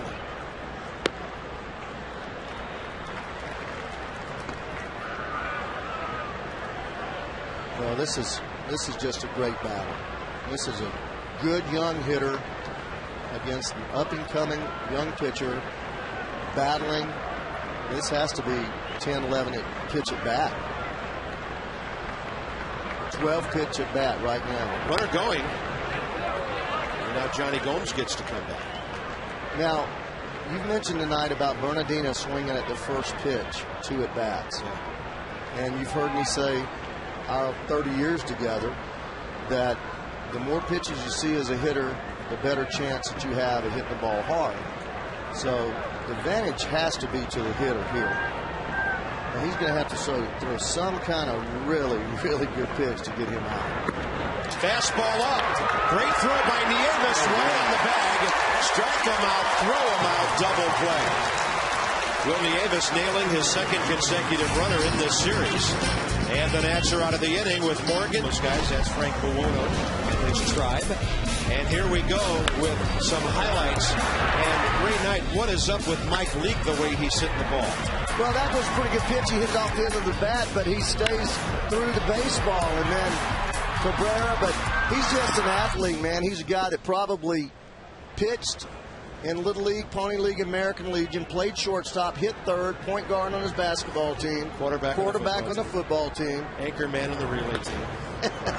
Roger Morgan drives that ball out to left center, but it tails back to Gomes. Probably the chess master on the chess team. Ladies' night is back and better than ever at Nationals Park next Thursday. It's a luau theme, food and drink specials, games, prizes, live music, 4 p.m. until first pitch. Go to nationals.com/ladies-night or call 202-632-7649 for your Ladies' Night tickets. Ryan Zimmerman 0 for 2 with a couple of fly balls, 1 to right, 1 to center. Leake's pitch count, by the way, he brought it down over the middle innings. 13 pitches per inning coming into this 6th. Perfect. That's just perfect. No contest on the pitch count. How does this guy know so much about the major league level and succeeding here at 22 years of age? And some kids just have that deal. Buster Posey, a guy from my hometown, or actually Leesburg, 8 miles north. And Zimmerman gets his first hit of the night. Has been a really good player since the time he was 12 years old, and dominated. Now he finally got called up to the San Francisco Giants, but a lot like this. He was a pitcher, shortstop, Florida State. He played shortstop 2 years. They turned him into a catcher. He's always been able to hit. He could have been a guy to pitch. He threw 92, 93 miles an hour, but every once in a while you just come along with one of those special people that not only has a talent physically, but emotionally and mentally, they're cut above everyone else. And we're hoping to see one 3 days from now. Yes, sir. This ballpark will be electric. We had a great atmosphere here last night. It was like a playoff atmosphere. Just the buzz of the crowd. You get a lot of people in this building. It becomes a very exciting place. And 33,774 saw a very good ball game last night. Good crowd tonight. I'd say we're probably in the 25 to 27 area tonight. And a 2-0 to Dunn. He wanted to rip. And it was an off-speed pitch, 3-0. Nationals are 5 games over 500 at home now with the win last night. Batting average up, slugging, relievers are better. Opponents hit lower. We were talking about the Mets who won their game today. They're 21-9 at home, the best record in Major League Baseball at this time. See what he did right there, Bob? 3-0 pitch. He threw him a sinker, and all of his other velocities have been 91, 90, 91, 92. He threw it 89, took just a little off of it. Now he throws a fastball at 89 away from him. But he's just not afraid to throw the ball around the strike zone.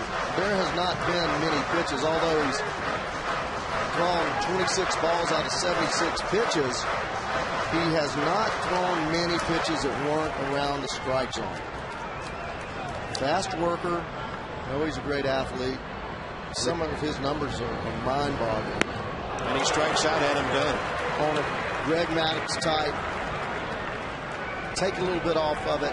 Slider that looks like it's hanging, but it's not 85 like his normal sliders. This ball is pretty much middle of the plate and up, but he took a little bit off of it, and the timing is what got it.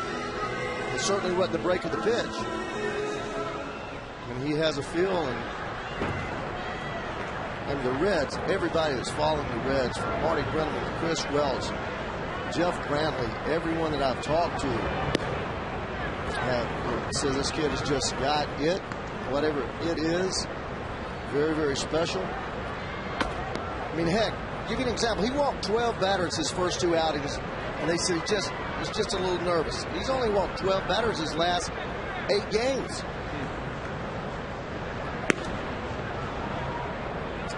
Started Willingham with a front door breaking ball for a strike, missed with the fastball away. But, you know, he can't make a mistake. And this cat right here can do something and do some damage with a mistake. I've got in my book now, he's thrown 5 different pitches at 5 different speeds with his best fastball at 91.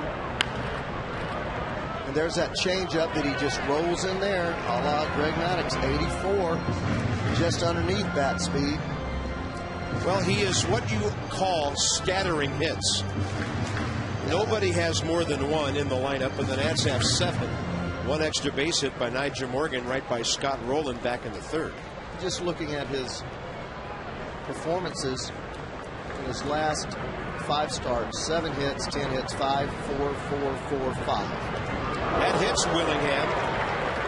And the Nats have 2 on with 2 out. And let's see if Roger Bernardina takes a pitch.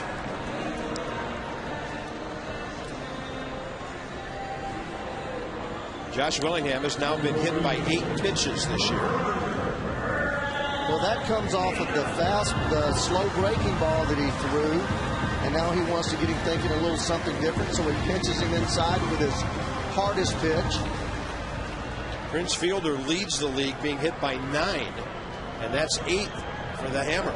So he's aboard with 2 outs, and Roger Bernardina has seen not a lot of pitches tonight. He got a base hit first time up after swinging and missing in the first pitch. Well, and then last time up, he hit into a 4-6-3 double play. So far, every pitch that he has thrown Bernardina, 3 of them, has been in this part of the plate right here going away, right there. Looks like he's going to go out there again.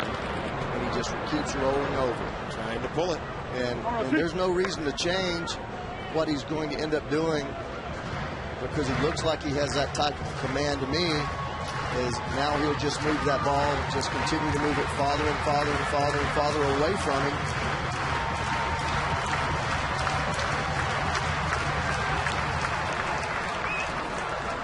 I got a feeling, I just feel that he wants to probably bust him inside one time, but knowing that Bernardino likes the ball in, pretty much have to resist that temptation after you go away a couple of times. Generally, a pitcher goes away twice and then or 3 times, and he wants to show something inside once just to get a guy off of that look away. He did go in there, but with the breaking ball. Boy, it looked like Joe West was going to stand up and punch him out. I thought he was too, Bob. That was ball 1. What a good 0-2 pitch. But he did show him something inside. Great 0-2 pitch, just dropping out of the strike zone, but appearing to be a strike for a long time before it made its last move. And he tries the swing back fastball. Greg Maddox. And the Houston pitchers ate up Roger with that pitch for 4 days. Hey, look at the movement of this pitch here. Sets up right there, and it moves back right there. And that's a fastball. That is not any time off-speed pitch. That's a fastball that basically is a running fastball. Slider, and he's all over that How play. can Roger take these pitches? I don't know. He was swinging at everything earlier, and now, well, he's got to be smart here on 3 and 2. Well, he's missing. He's just missing, but just barely missing, and that's what.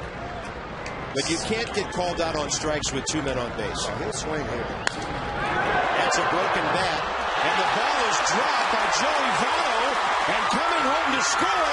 Look at that base running by Zimmerman. Joey Votto didn't even have to jump for that ball, and he simply missed it. Could an infielder lose a line drive in the lights? I don't know. And the Nats are on the board with what should be an unearned run. He can't lose it in the lights, but he can certainly lose it in the crowd. And it looks like to me that he did that here as he gets jammed big time on a cutter inside. Votto just puts his glove up, jumps a little bit on the back leg, and he is not known as a great defensive first baseman, but that's a play that 99 times out of 100 you make. Well, the Nats gave the Reds a run back in the first, so that part of it's even. And now the tying runs at third base with Ian Desmond, Mr. Clutch, coming in. Let's look at this thing one more time. He comes in with a slider, little cutter, breaks his bat, and he jumps, and he looks like what he did was he started to jump and never jumped, and that makes your glove hand hard because you kind of, and you.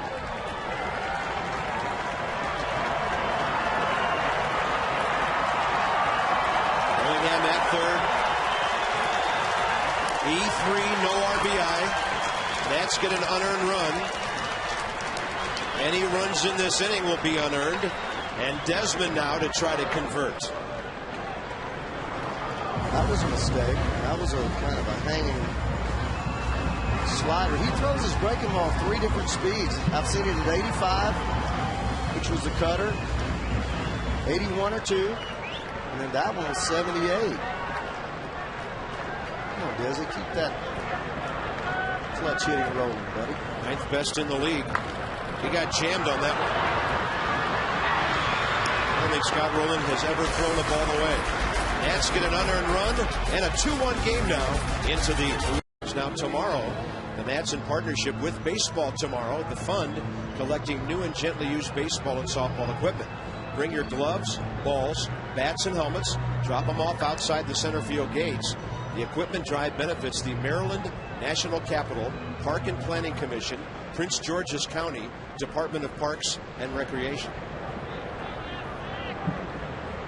That's very good right there. I mean, they're matching up 62.5, 65%, anything 60 or better is very good. And he's actually matched him pitch for pitch. They're 11 pitches apart after 6. Yeah, and about 14 of those was to Jay Bruce the last inning. That's right. Top of the 7th now. Bottom 3 for the Reds. Stubbs, Hernandez, and Leake. No activity in the Cincinnati bullpen. Adelano, this will probably be his last inning. He's due to bat second. And based upon how Dusty has handled Leake, he has not thrown over 99 pitches, ladies and gentlemen, over the first 10 starts this season. So that would give him at the most one more inning, as he sits on 89. Tyler Walker up for the second time.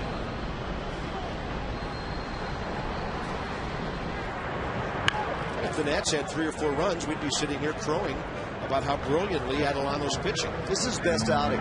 We don't change our mind about a guy, Ray, just because he's down 2-1 and one of the runs is unearned. This is his best outing, and one thing that he has done consistently is kept his ball club in games. You know, he's not been a guy that has been brilliant or in any way has wowed you. He got jammed. Did Stubbs and Josh Willingham, who plays well off the line here. Easy grab. So here we are at the 9 o'clock hour on a warm but beautiful night in our nation's capital. Bob, Ray, and Debbie. It's a good ball game. By the way, not to be lost in all of this, Ray, in close to 17 innings in this series, the Nationals have held the league's best offense to 3 earned runs. So the Nats are getting some pitching in this series so far. And that's a very welcome change coming home from a rough road trip. Well, one thing that I am proud to say, and I say it with conviction, this ball club may have had a bad road trip, didn't catch the ball, but that man right there has his team playing the right way. And I feel like we can beat anybody. Mike Rizzo has put this team together, gotten rid of some people that were problems in the clubhouse. Not going to mention any names. Whatever the reason the problems were, they didn't fit into what mold. Just like in business, you have a kind of plan out and have a business model.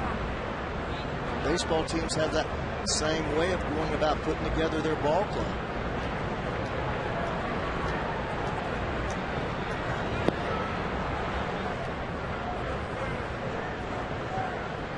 A lot of young pitching talent coming. There's been a lot of talk about a Harper kid from Las Vegas possibly being a guy that the Nationals may pick.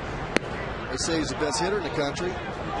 So, and they say he's really been given a hard time by other teams' fans. Everybody's taking cheap shots at him, and he's handled it well so far. That ball right in on the hands of Ramon Hernandez.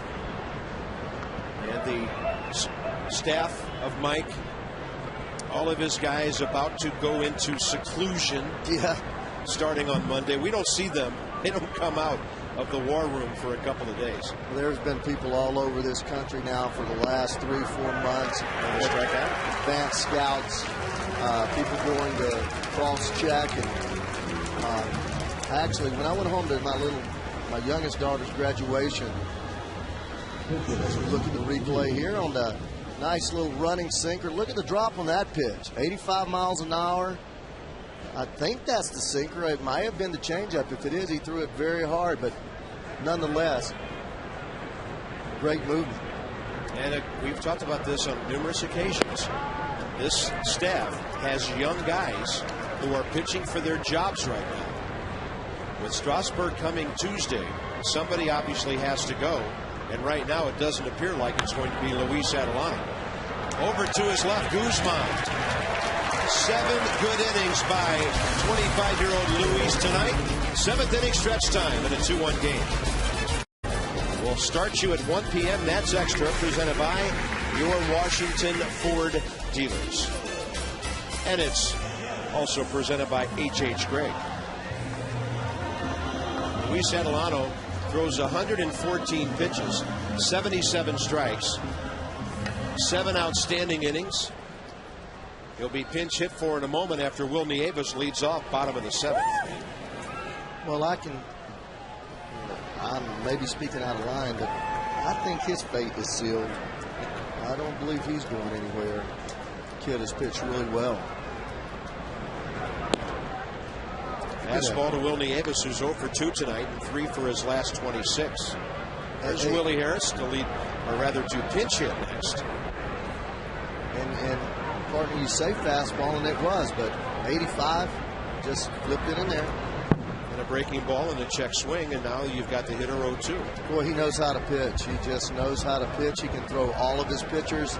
Every one of his pitches he's able to control. That is rare at 22 years old. And that will head out of play down the left field line, as it was a breaking ball hanging just a bit on the inside corner, but Will Nieves way out ahead. Lack of speed on that one. Hey, I want to make a point. You know, you're talking about the Reds our young pitching. Johnny Cueto is just 24. They have Edison Volquez, who is, as we look at Arthur Rhodes, he's not a young man. He's been around a while, pitched very well. They've got that, what is Aroldis Chapman? Aroldis Chapman. Will Nieves hit the ball too hard. It carries right to Johnny Gomes for the first out here in the 7th. Who they thought enough about to give a 6-year, $30 million contract to. He's 22. He's down in AAA. Leake's 22. So they've got young pitchers coming. Mixed with a couple of veteran guys with Orang and Arroyo. Here's Willie Harris pinch hitting, and Willie is 4 for 12 with 5 RBIs as a pinch batter. Now Willie likes to swing at the first pitch if he sees a fastball. This will be interesting. And you know he's been sitting in the dugout watching this kid for 6 innings. One was not hittable below his hands, and that was a smart take. That one just below the strike zone. A smart take, 1-1. He's changing speeds off of his fastball, and just you don't see that. He's pitching like a 5-year veteran. And tell me somebody that you can think of that is a right-handed pitcher that is able to vary his fastball 5 or 6 miles an hour. I can't think of anybody. Maddox did. But you think of anybody in our league that varies his fastball that much? Where he adds on, takes a little bit off? Well, Levon Hernandez, but nobody that throws near 90 miles an hour. Levon, no question about it. Levon, but nobody that throws 90. And here you go with another curveball there. And he hasn't thrown the curveball much. But we talked about the 5-way, alluding to all that chili up there in Cincinnati from Skyline and Gold Star. I was kind of cutting my teeth on that stuff. That's why I had heart surgery. Well, I wasn't going to say anything, but they got a pizza joint that I like. Very good. 1-0 to Guzman. Christian 1 for 3 tonight. That's half 7 hits to 6 by the Reds. 99 pitches. This next pitch will be the first time this year that he's thrown a pitch 100 pitches. And he's going to get through 7 innings on those. Guzman rounds out. Great inning for Mike. A base running play scored on the Joey Votto error. That's all the Nats scoring offense tonight because of Mike Leake. 100 pitches over 7 innings. 1 unearned run.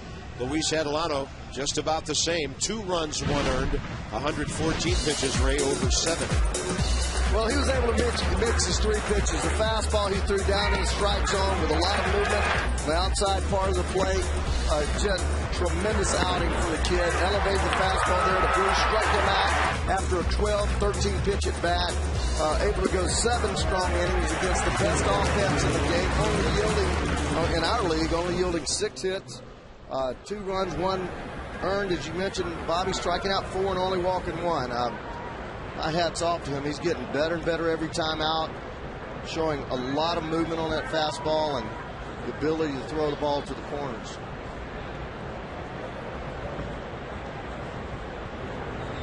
Top of the 8th inning, Orlando Cabrera and Tyler Walker is on. Excuse me, Bob. 6 Ks, Adelano, which is his season high. Good control. And the only guy he walked immediately was he raced on a double play ball back in the second. Yeah, I mean, 1-1. The error that started off the first inning got them ahead 1-0, and then really one legitimate run where the pitcher led off with a hit, and then Cabrera double and got hung up down there in the corner. So just can't ask for more than that.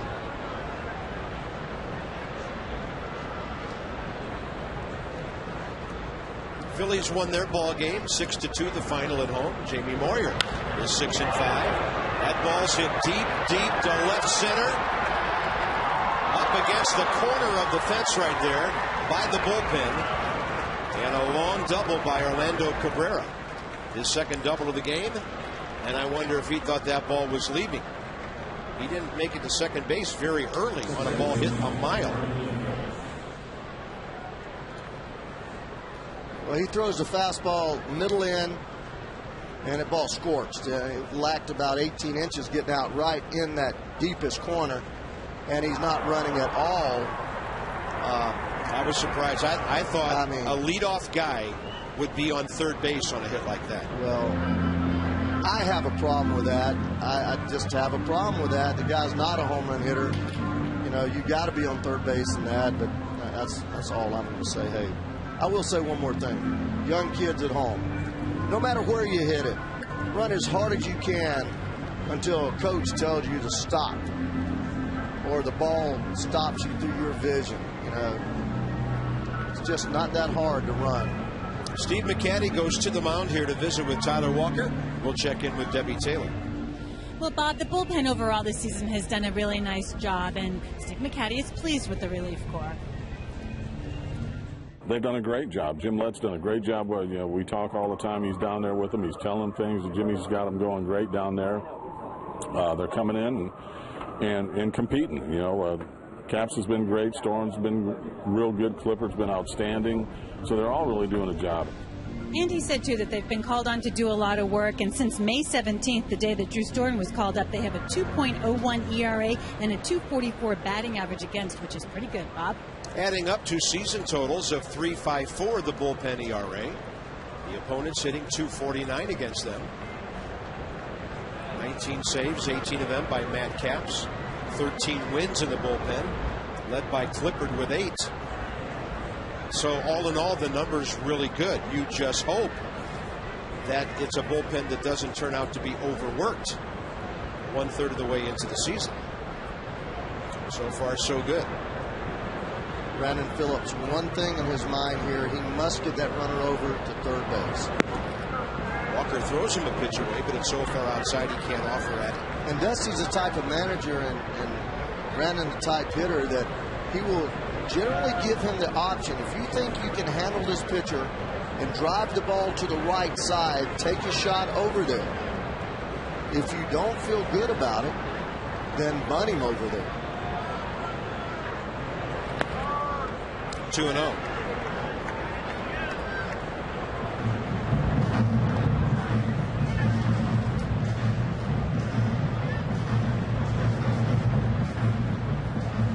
Ian Desmond getting career advice from Orlando Cabrera.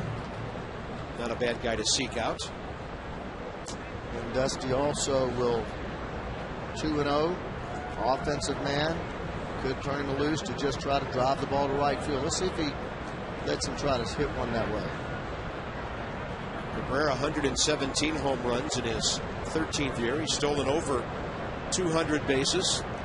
Pitchers want to see some daylight between What's the glove? the two players to make that throw. Flares the glove, shows it.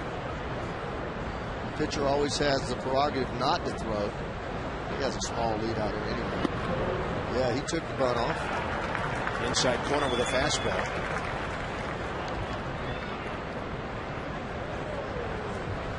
Last night, the teams each had 12 hits. Tonight, each has 7.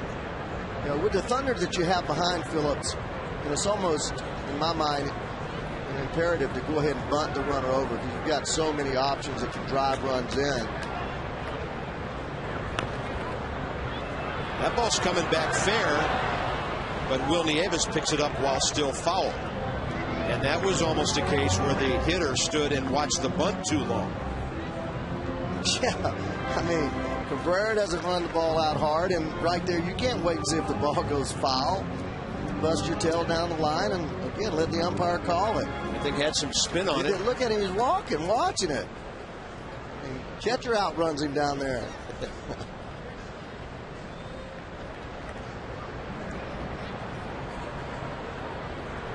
2-2 count. Not 2-1 as shown on our graphic there. He'll be swinging here. He won't bunt it with 2 strikes. Hard breaking ball. And the count's full.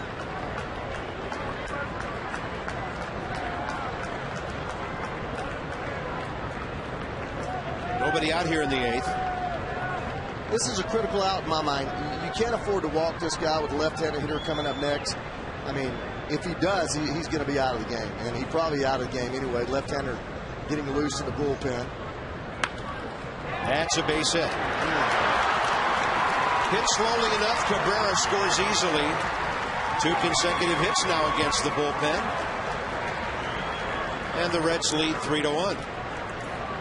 Well, we must get better in this spot right here. Whoever it is, we cannot come in that 6th, 7th, 8th inning where you got basically a middle reliever because you're down in the game and just give up tack on runs. And we've done it all year. We certainly have gotten better at the back end, but we still hadn't solved that problem right here.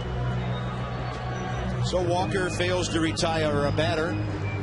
And the Nats have a lefty on the way with Joey Votto, a power lefty for Cincinnati.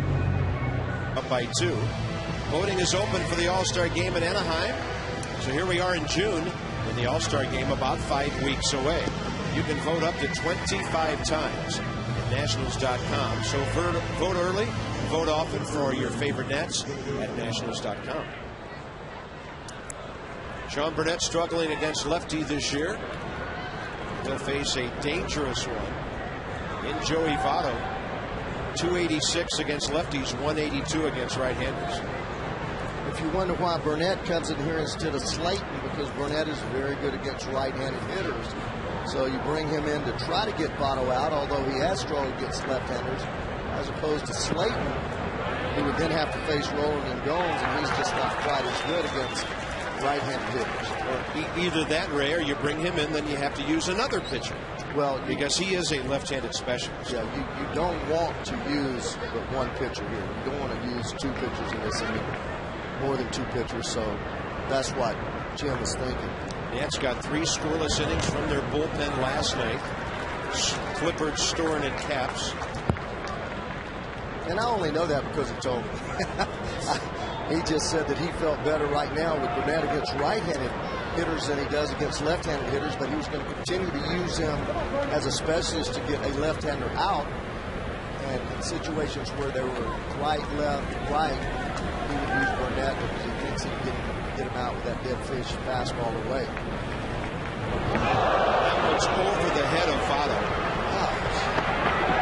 They're going to third base, and there is interference. The runner made contact with Ian Desmond between second and third. And that's going to be an error on Ian Desmond for interference.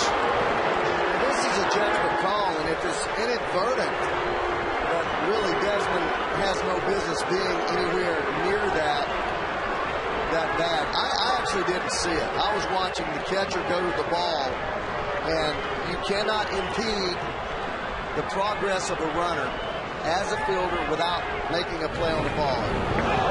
Let's see what happens here. Ball ricochets and goes way over to the right. I mean, I didn't see any contact that impeded the runner there. And evidently Jim Riggleman has just been tossed. Well, I agree with Riggs. He's getting out of the way. He's running out of the way. He doesn't know where his base path is established. He rounds that bag like he's rounding the corner with a sack of groceries. He didn't cut that bag short. And Desmond's doing everything he can to get out of his way, and you cannot change your path to the next base. He actually reached out to push him or touch him. So I agree. I think that's a bad call. I don't like to say that about umpires and judgment calls, but Desmond's doing everything he can to get out of the way. I mean, heck, if he goes forward and goes the other way and Phillips runs that way, what the heck does he do? I mean, that had nothing to do with him being out or safe at third base. What got him out was his big turn around second. You agree, Bob? I do, because I think the replay showed that Ian was trying to scramble out of his way, and this is a rookie umpire at third base. Well, the pitch, of course, by Burnett, but watch this. Desmond didn't react right away because he didn't. The only mistake Ian Desmond made was that he didn't anticipate that Phillips was going to go to third base. He didn't slow him down. Phillips reached out and touched him in the back. My opinion doesn't matter. Third base with nobody out now. There's some chintzy calls going on. I have not seen a call like last night ever reversed. A judgment call. The judgment call. Even if a manager came out and asked for help, he was always told, I was always told, I got it right. He didn't ask anybody, but I did read Cowboys' lips last night as he said, we got to get them right, Jim. We got to get the plays right. But I don't know if there's been a memo sent out or with all this stuff going on with umpires making bad calls, if they're saying, look, you guys confer and whatever it takes to get it right, get it right. But my question is, how does a guy at first base see a play that actually would be obstructed for him on the backside of the bat? That play last night was a travesty. It got called wrong to begin with, and then they turned that around in wrong fashion. And then lose Desi, as it was happening. Well, the bullpen can't get anybody out tonight. We're going to take a look at the play last night. And we did acknowledge that Desmond did come off the bag, but did Scott Rowland knock him off the bag with that tag? Dusty comes out. As soon as Joe West came over, we knew there was a problem. And it took 3 seconds for Ian Desmond to be thrown out of the game. Yeah, I don't know. Desmond did eject his helmet. That's why he got tossed. Well, then he's going to get tossed. They got the play right. To me, that's the most important thing. My question is, we played 100 and something plus years. But Ray, a judgment call is not necessarily a play that should be handled like that. But basically, the umpire at third said, well, I called him safe twice, but now I'm not sure, so let me talk to my other 3 guys. And he's looking right there. He's the guy that has the best angle on the play. He's right on top of the play. I mean, he missed it. It's human that he misses it. I'm one of those guys, I would like to get all those plays right, because as a manager, they do kill you, and we've seen over the last 4 or 5 days a whole bunch of replays, including play in the 70 World Series where Elrod Hendricks tagged a runner with his glove, a play that Dinkinger missed that cost your beloved Cardinals a World Series. Still, seeing things happen that I've never experienced. This must be baseball's version of instant replay. 2 balls and a strike to Scott Rowland. Double play ball, but Desmond comes home. What a collision. And Brandon Phillips wipes out Will Nieves, who drops the ball, and he's safe. And Brandon Phillips and I would have a personal confrontation somewhere in the next couple of days. Not because he ran over. I like that play. You run over him all you want, but to be slapping yourself in the heart and doing all that stuff, I don't like that. I mean, I am not a purist. I'm a traditionalist, but let me tell you something. I don't care if you set the catcher in the third row. I like this play. I like him running over. Knock him out of there. That's the end of the game. But to do all this pumping and everything, to me, that's not professional, and I couldn't have handled it. And that's why I didn't last very long as a manager. To me, that's showing somebody up, and I hate that. Well, Will Nieves got that throw late from Desmond. Didn't really have a chance to set up. No RBI given on that fielder's choice. And it looks like they've given Will Nieves an error. It has to be an error. The ball. It has to be an error because he drops the ball, and I love that hard-nosed playing. I mean, I do. I mean, run right over him, you win ball games, but I don't like this right here. It's all about me, guys. He and I would have a little conversation tomorrow. I'm sorry. Well, to be honest, a couple of years ago, some people had a problem with Elijah Dukes doing that very thing. I'd have had a problem with it too. After he walked to force in the winning run of a game. I've had a problem with it too, and I'm on his team. But, you know, I just never believe that's the way you play the game. 3 more errors by the Nationals tonight, and the staggering total of 54 errors now in 57 games. Desmond could have probably gotten a double play on that ball, but when you're already down by 2, he decided to come home. And now Burnett strikes out Gomes. You know, one of the guys that I caught a glimpse of that was looking out of the dugout was Pudge. Well, the egotistical display of Brandon Phillips will be duly noted in the other dugout. Watch Pudge right here. He said, yeah. I remember. Well, you know what? I like it. That man knows how to play. He's from way back. And you play hard, you play tough, you play mean, but you don't show anybody up by doing that. What is it? Grandiose. Well, it's called ego. Well, but you know another thing here? I hate it. For Pudge Rodriguez, Brandon Phillips just hurt his little brother, Will Nieves. Yeah, in the old days, buddy, and nobody likes to hear this, but that next hitter, he would have had a real big bruise on his hip. And there probably would have been 30 guys on the field looking for each other. Yeah, they would have. It is about respect. The Nats have thrown some pitches way up and in tonight. Not intentionally, it appears, but the Reds have been ducking some fastballs tonight.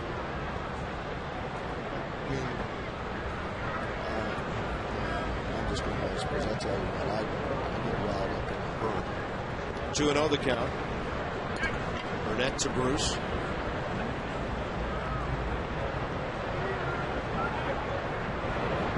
That's not good. Desmond went to the bag and Burnett threw home with Ian Desmond 30 feet out of position. Well, he's got to step off the bag. Once he sees his shortstop, I like the play, but the pitcher, the correct thing to do, he sees the daylight and the shortstop is moving towards second, he just steps off. Kills the play and allows Desmond to reset. Base hit. Another left-hander solves Sean Burnett. Bernardina's throw way up the line, and Cincinnati leads 5-1. Sean Burnett just simply cannot get left-handed batters out consistently this year. It's one of the reasons the Nationals made that trade, to bring him into a bullpen that really did not have an effective left-hander. Well, left-hander hitters take away that changeup on the inside part of the plate. You hear Dibbs a lot of times talk about right-handers throwing changeups to right-handers. And there's Batista up. So it takes that away. He has to throw the fastball that's kind of true blue, and it's straight. The guys have just been teeing off on him.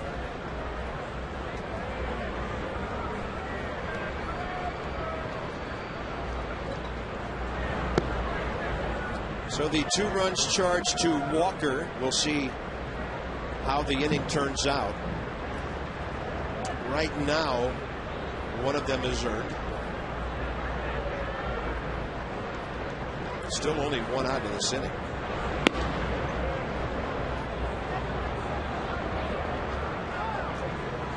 You know, we haven't talked much about roster space. We certainly talked about a little bit last week. Somebody's going to have to go.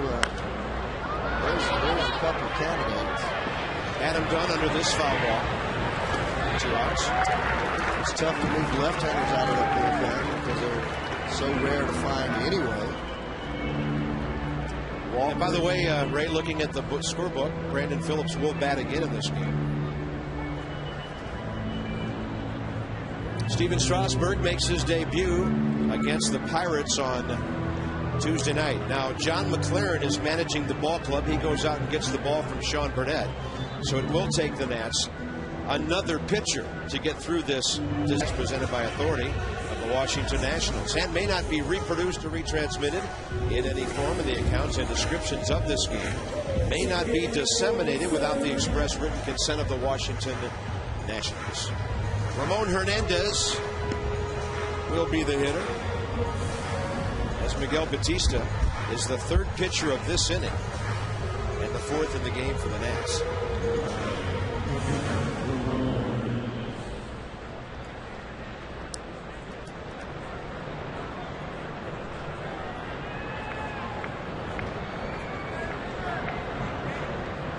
Hernandez 0 for 3.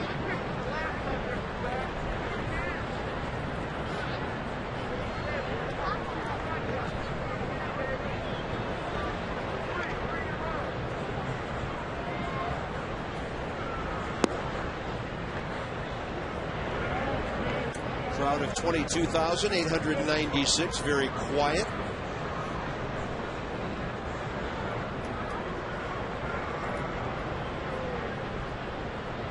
Lance Nix, who had a pinch hit here last night, is in the on-deck circle to hit for Leake. That ball slapped out to right center. Morgan got a good jump. That ball really hit hard. And the inning is over. The Reds pick up 3 runs. We'll check on the unearned ones. Bottom line, they're up by 4. And have equal control of all those pitches. Phenomenal. Great athlete, can fly, scored from first base. So you little wonder now, once you see a guy, I've never seen him in my life, but no question that he's the real deal and has an uncanny ability to pitch.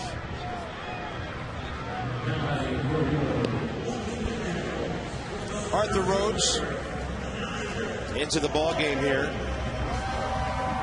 And you saw Heisey in left field. We were initially told it was a double switch, but now we're told the pitcher is hitting ninth, and Heisey, the left fielder, is hitting in the 5 spot. And that was a logical conclusion, the double switch, because the pitcher is due to lead off the ninth. Obviously, that means it's 1 inning for Arthur Rhodes, and then he's done, even with a 4-run lead. So the Nats need some offense here. It's Nick Massett, their primary setup guy, but they're ahead by 4.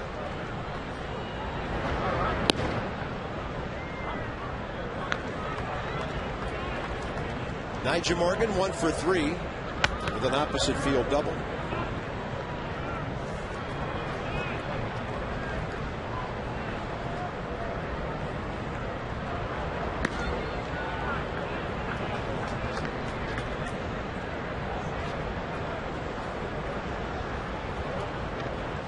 Nats have 7 hits tonight, but they've stranded 6 base runners.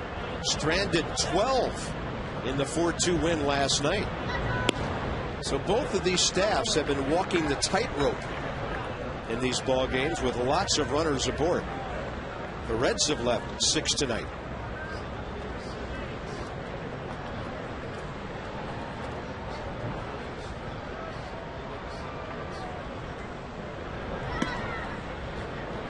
Very strong line for Mike Leake tonight. Didn't walk a batter. 5 strikeouts.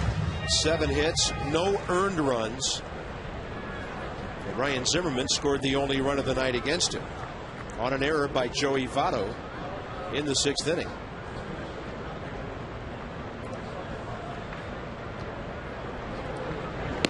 Nyjer Morgan fanned on a fastball. Nats are down to their final 5 outs.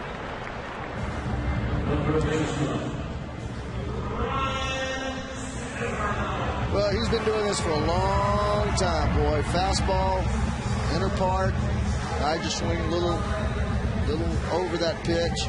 Arthur Rhodes, 40 years young, 23rd season in professional baseball, 7th team that he's played on. With the Orioles for the first 13 years of his career.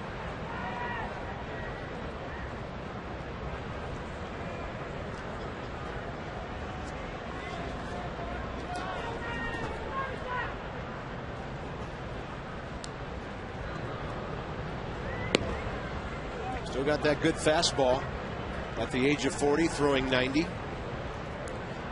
Ryan is 1 for 3 tonight. Hitting at .310 in the top 7 in the league.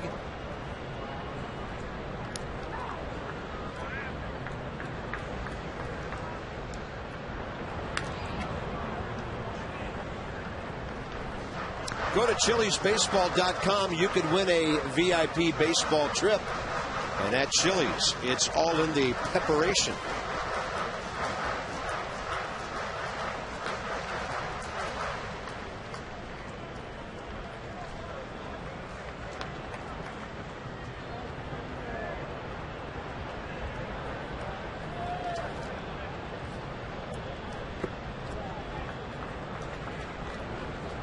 Ryan Zimmerman, base hit, walk last night.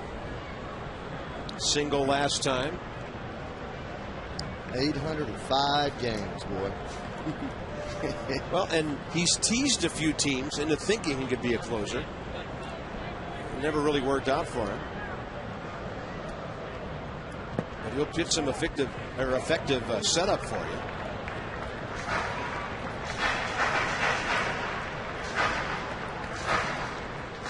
He's in the top 50 all-time appearances and gets in a game, say tomorrow. He will tie Nolan Ryan for 40th on the all-time games list. He's starting to get in some high cotton. Had Tommy John surgery 3 years ago. Didn't pitch at all in 07. That's got to be tough when you have Tommy John surgery at the age of 37. They put that bionic arm back together, and now he's firing at the age of 40.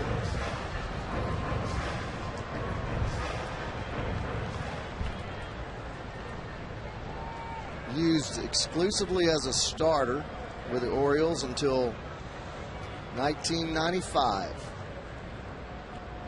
They turn him into a reliever. Zimmerman's on base again. What else is new? Ryan came in with an on-base percentage of .411, which got him in to the number 3 spot in the National League, and he's on 2 more times tonight.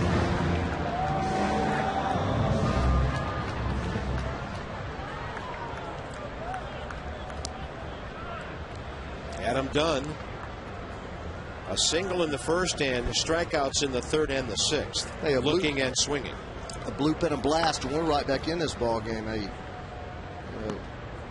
this team has capabilities of scoring runs and scoring quickly. Adam hasn't hit any home runs lately, but he's capable on any pitch. Willingham makes it a little tougher when they throw a 3 spot up in the 8th, but do the same thing. Well, Scott Rowland wasn't as close to third as he is. Adam Dunn might consider a bunt to get rid of that 0 for 12 against Arthur Rhodes. The Nats do need base runners, but you do want this guy driving the ball. And with a runner at first, Rowland is not as far up the middle as he would usually be on the shift. You know, if Adam had the capability as a manager, I would not have any problem if he put a bunt down over there, simply because his run don't mean a thing. Yeah. You got to build an inning. Can't do it now with 2 strikes. No. Target away. And an inside out swing.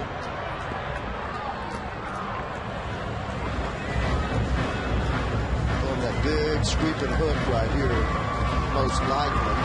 That may be the most puzzling number of the year for me in this ball club. 214 with runners aboard, Adam Dunn this year. That's why his RBI total is at 28. If he's hitting better with runners on, he's probably up in the 40s right now. Sounded like a broken bat. And that's Phillips to Cabrera, the shortstop. And the Nats are gone. 4-6-3. On to the 9th we go. Burnett, a wild pitch. Brandon Phillips with Desmond trying to get out of the way, and it sure didn't seem like Phillips' progress was impeded. But the rookie umpire, Dan Bellino, takes it upon himself to call the runner safe, throw Jim Riggleman out, and the inning fell apart from there. And Will Nieves almost got taken apart by Phillips there, who gets up beating his chest, putting on a display. Look what I did. Congratulations. Well, he'll bat third in this inning. We'll see if somebody congratulates him. Lance Nix gets jammed and fouls it off his leg. And the ninth inning is underway. Batista still in for the Nats. We may get a chance in 2 at-bats, Ray, to find out if baseball truly is different in the year 2010 than it ever was. There's their closer, Francisco Cordero. He needs some work. Hey, how good has Batista thrown the last month? Really good. I mean, he had an earned run average in the sixes, and he's fast approaching the high 3s. I mean, he is so valuable to this ball club, just able to fill every role. You can use him to close if you have to. You can use him middle, long, never complains, throws strikes. Got a save one day when Matt Capps wasn't available. He surely did. Boy, he just, I mean, he does the job of a couple of guys out there in that bullpen. Like Arthur Rhodes, around for a long time. They have 72 major league saves between them. So they've pitched out of the limelight most of their careers. And of course, Batista has done a lot more starting than Arthur did. But he seldom pitches with the lead. If it is with a lead, it's 5 or 6 runs ahead, with the exception of that one day when the Nats needed him to get a save. And when I talked to Riz and Jim Riggleman in spring training, they still wasn't sure whether he was going to be in the bullpen or maybe that 5th start. It all kind of depended on how Levo did, because they weren't sure, and Levo came out of the box so hot. Batista struggled a little bit, as did the bullpen early, except the back of the bullpen. Levo still pitching lights out, but he's been so valuable out there. There's just been no reason to put him in that rotation, but I believe that he would be outstanding. And a ball driven to left. Josh Willingham didn't have to back up much, and that's the first out here in the ninth. Here's our Ford drive of the game. Orlando Cabrera. 5th inning, 1-0 game. He doubled the Reds' lead. And by the way, he drove in the pitcher Leake, who had singled.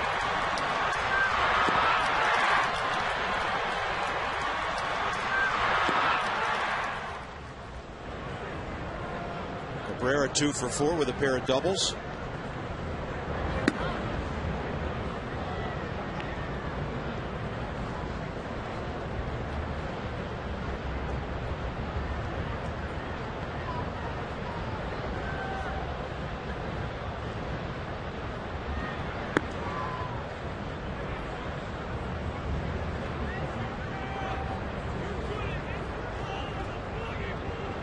.135, first pitch tomorrow. Nats Extra, 1 o'clock. Craig Stammen, Bronson Arroyo. Looking like a deciding game of the series. Last year, these teams had some battles. The Nats won 4 out of 7, including 3 out of 4 in Cincinnati.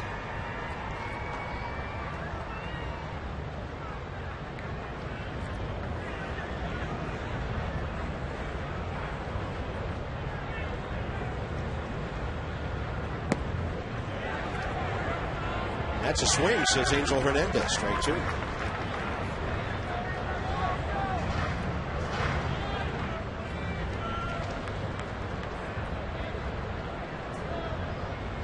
Cabrera, great little shortstop, was property of the Montreal Expos through 04. Zimmerman knocks it down, finds it, and he's in a hurry. He never misses a throw. 2 outs. Verizon Fios Nats Extra coming up. Johnny Holiday here at the ballpark with Phil Wood. Strong outing by Luis Adelano. They'll break it down. Jim Riggleman live. Post-game reaction from the clubhouse. Brandon Phillips, to scattered boos, steps in. He's always been a demonstrative ball player. He's one of those guys, if he's on your side, you like him a lot. Well, I like him as a player. You know,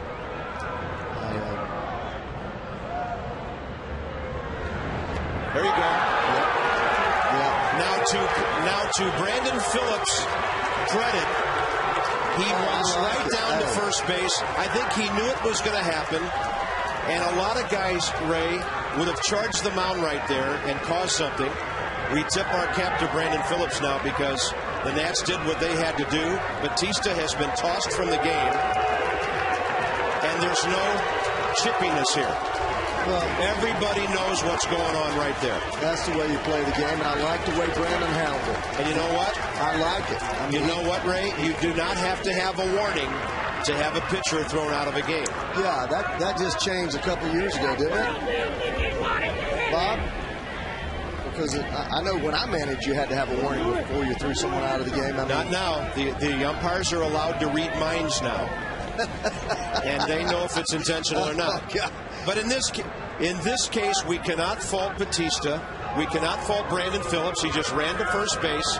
And then we cannot fault Joe West for throwing Batista out because I think we all know what was going on there. I got no problem with any of it. No. I like the way this man, Brandon Phillips, handled it, you know, and I don't respect his reaction, but I do respect that. And so as far as I'm concerned, it's over with. Now, I don't know if Dusty's thinking that.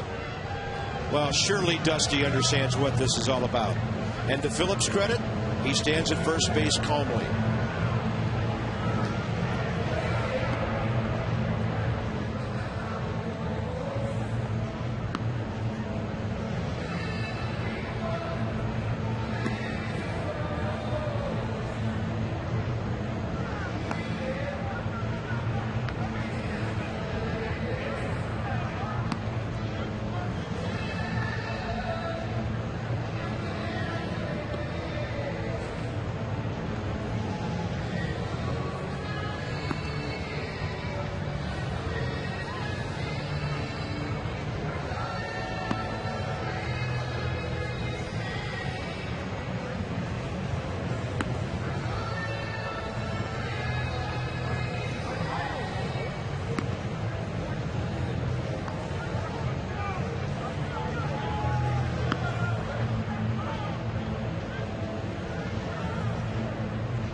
Was ejected.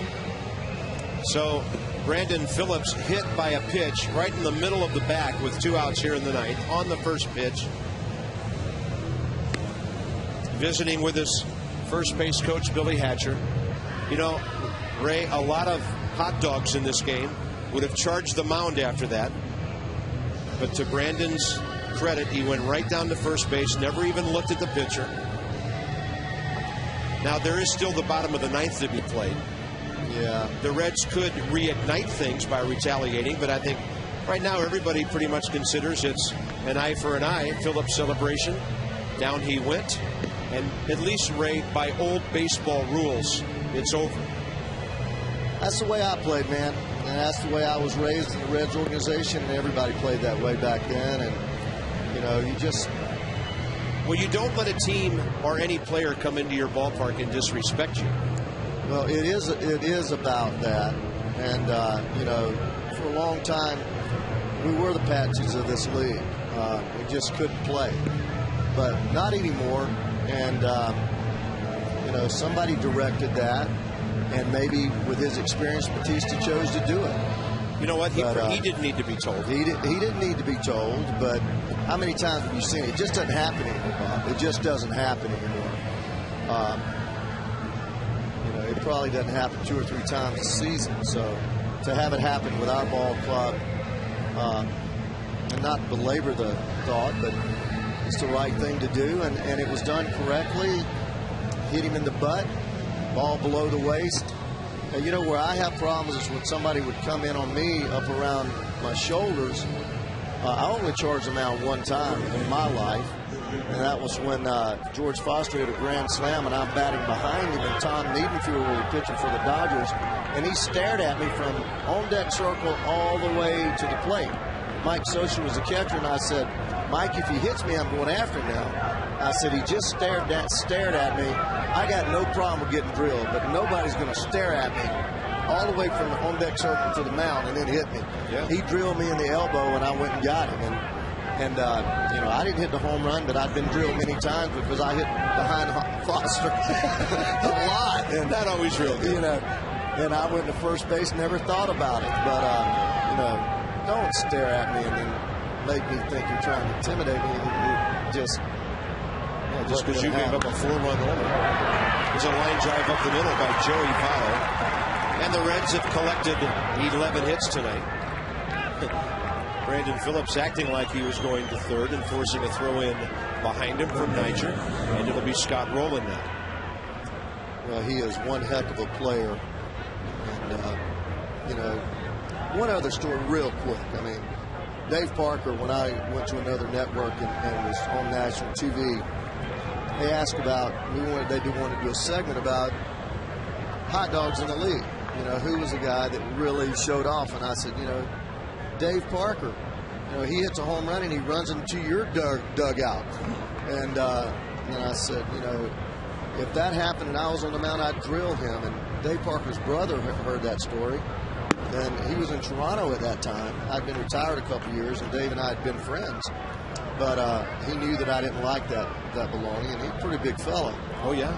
Well, at the All-Star game, I got a newspaper article that a producer sent me saying that Ray Knight was all mouth, and, you know, he can say that easily when he's 2,000 miles away. That got off with me a little bit. So I happened to be covering an All-Star game that year, which was in Chicago, and it bothered me so much that I went to the dugout of the American League's team, sat there on the day that they're taking batting practice, waiting for Dave to come out. And when he came out, he saw me, and he took his hand out and said, "Man, I got no problem with what you said. My brother was the one that was upset." His brother's sticking up for him. Yeah. But this ball is going to be fair. And Adam Dunn makes the catch. Top of the 9th inning is over. All right, justice has been served. 5-1 rep. Well, Johnny, well said. I don't think we absolutely positively knew it was coming. I think secretly we hoped it was coming, and it was handled the exact right way. Desmond comes home. Phillips, good hard baseball, but the display after is what riled up the Nats. Right there.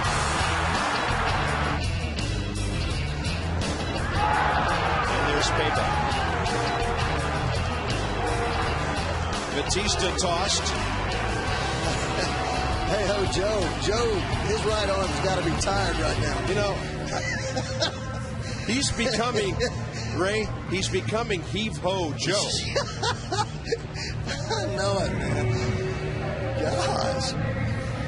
Here's Willingham, Bernardina, and Desmond, and Francisco Cordero, the Cincinnati closer.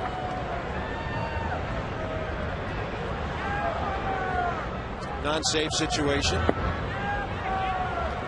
He has 16 on the year. He's blown 3. And Cordero, 266 career. 0-4 with Texas, 49. 37 with the Rangers the following year. And the Nats saw some of him 3 years ago when he had 44 in Milwaukee.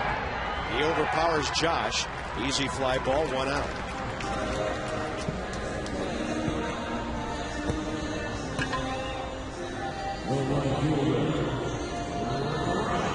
Next up, Roger Bernardina, 1-4-3 with a base hit.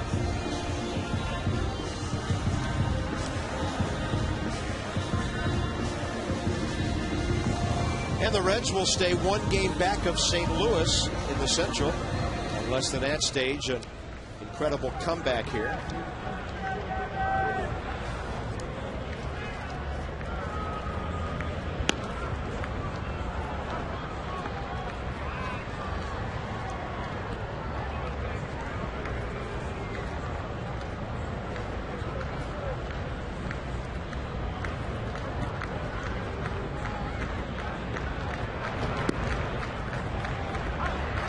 There's 88, his off-speed pitch.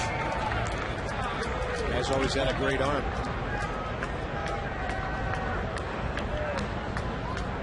He was in the minor leagues for 6 years before he got his big league shot. Gorgeous flash 97. Yeah, I guess 88 was his changeup.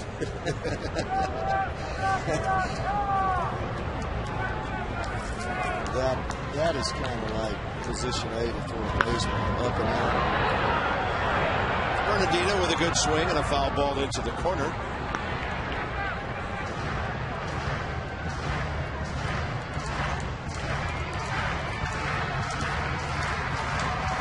Desmond, 1 for 3 tonight. Boy, Desi, he's kind of finding himself in the middle of a lot of activity. Third base overruled, obstruction being called. They had to give him an error on that play. He has 15 on the year. Desmond that comes up now. Bernardino gone. The Nats are down to their final out.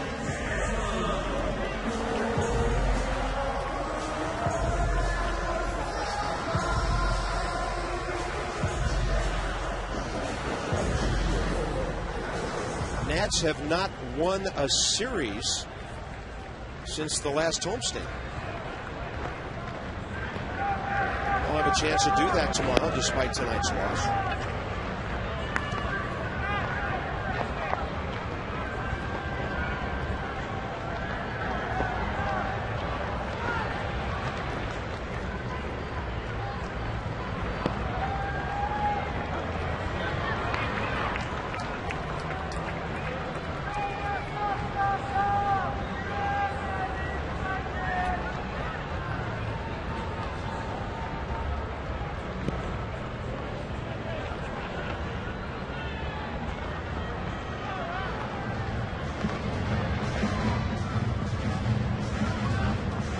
Count 2-1 to the National shortstop. Ball game approaching the 3-hour mark.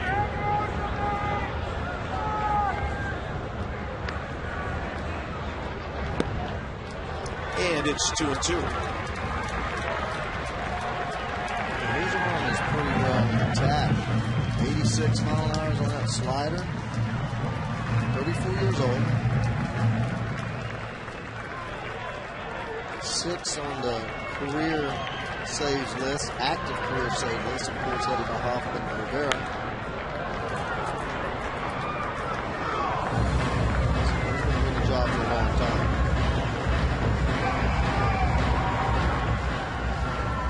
Willie Avis got knocked into yesterday, or was it tomorrow, by Brandon Phillips.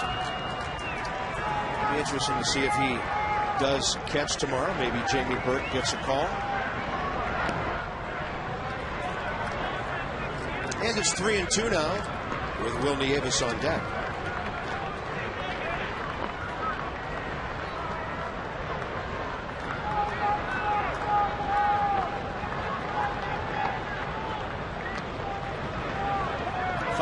Reds with 1 strike to go for Cincinnati. Not yet. It's a 2-for-4 game for Ian Desmond, who did the same with an RBI last night.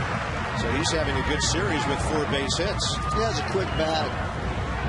He's able to get to those fastballs, and he's become a very good 2-strike hitter. That's a breaking ball, but he stays on that thing, and he's beginning to wear that hole out right there.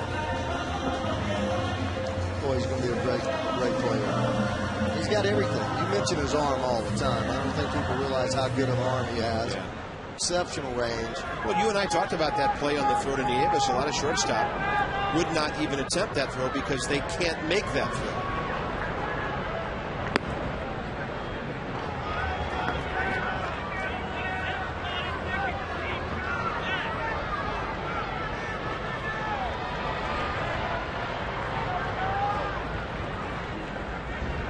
Fastball away, 1 ball, 1 strike, 95.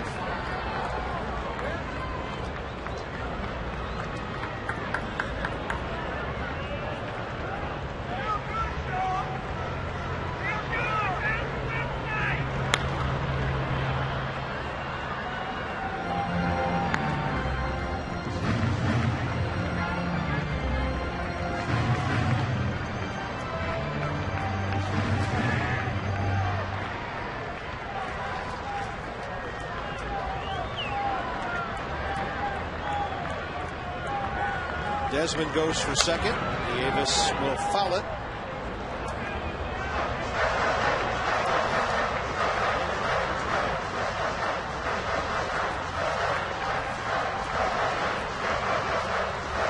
reminder, if you're coming to the ball game on Tuesday night, go to nationals.com/way to go for parking, ticket, and transportation information. Expecting a sellout crowd, and the game is over. They didn't even have to appeal. 3 hours and 4 minutes of baseball. The Reds win it 5-1 and even the series. Joe's going to bang you and throw you out. He don't ask anybody. Will Nieva still wants an appeal.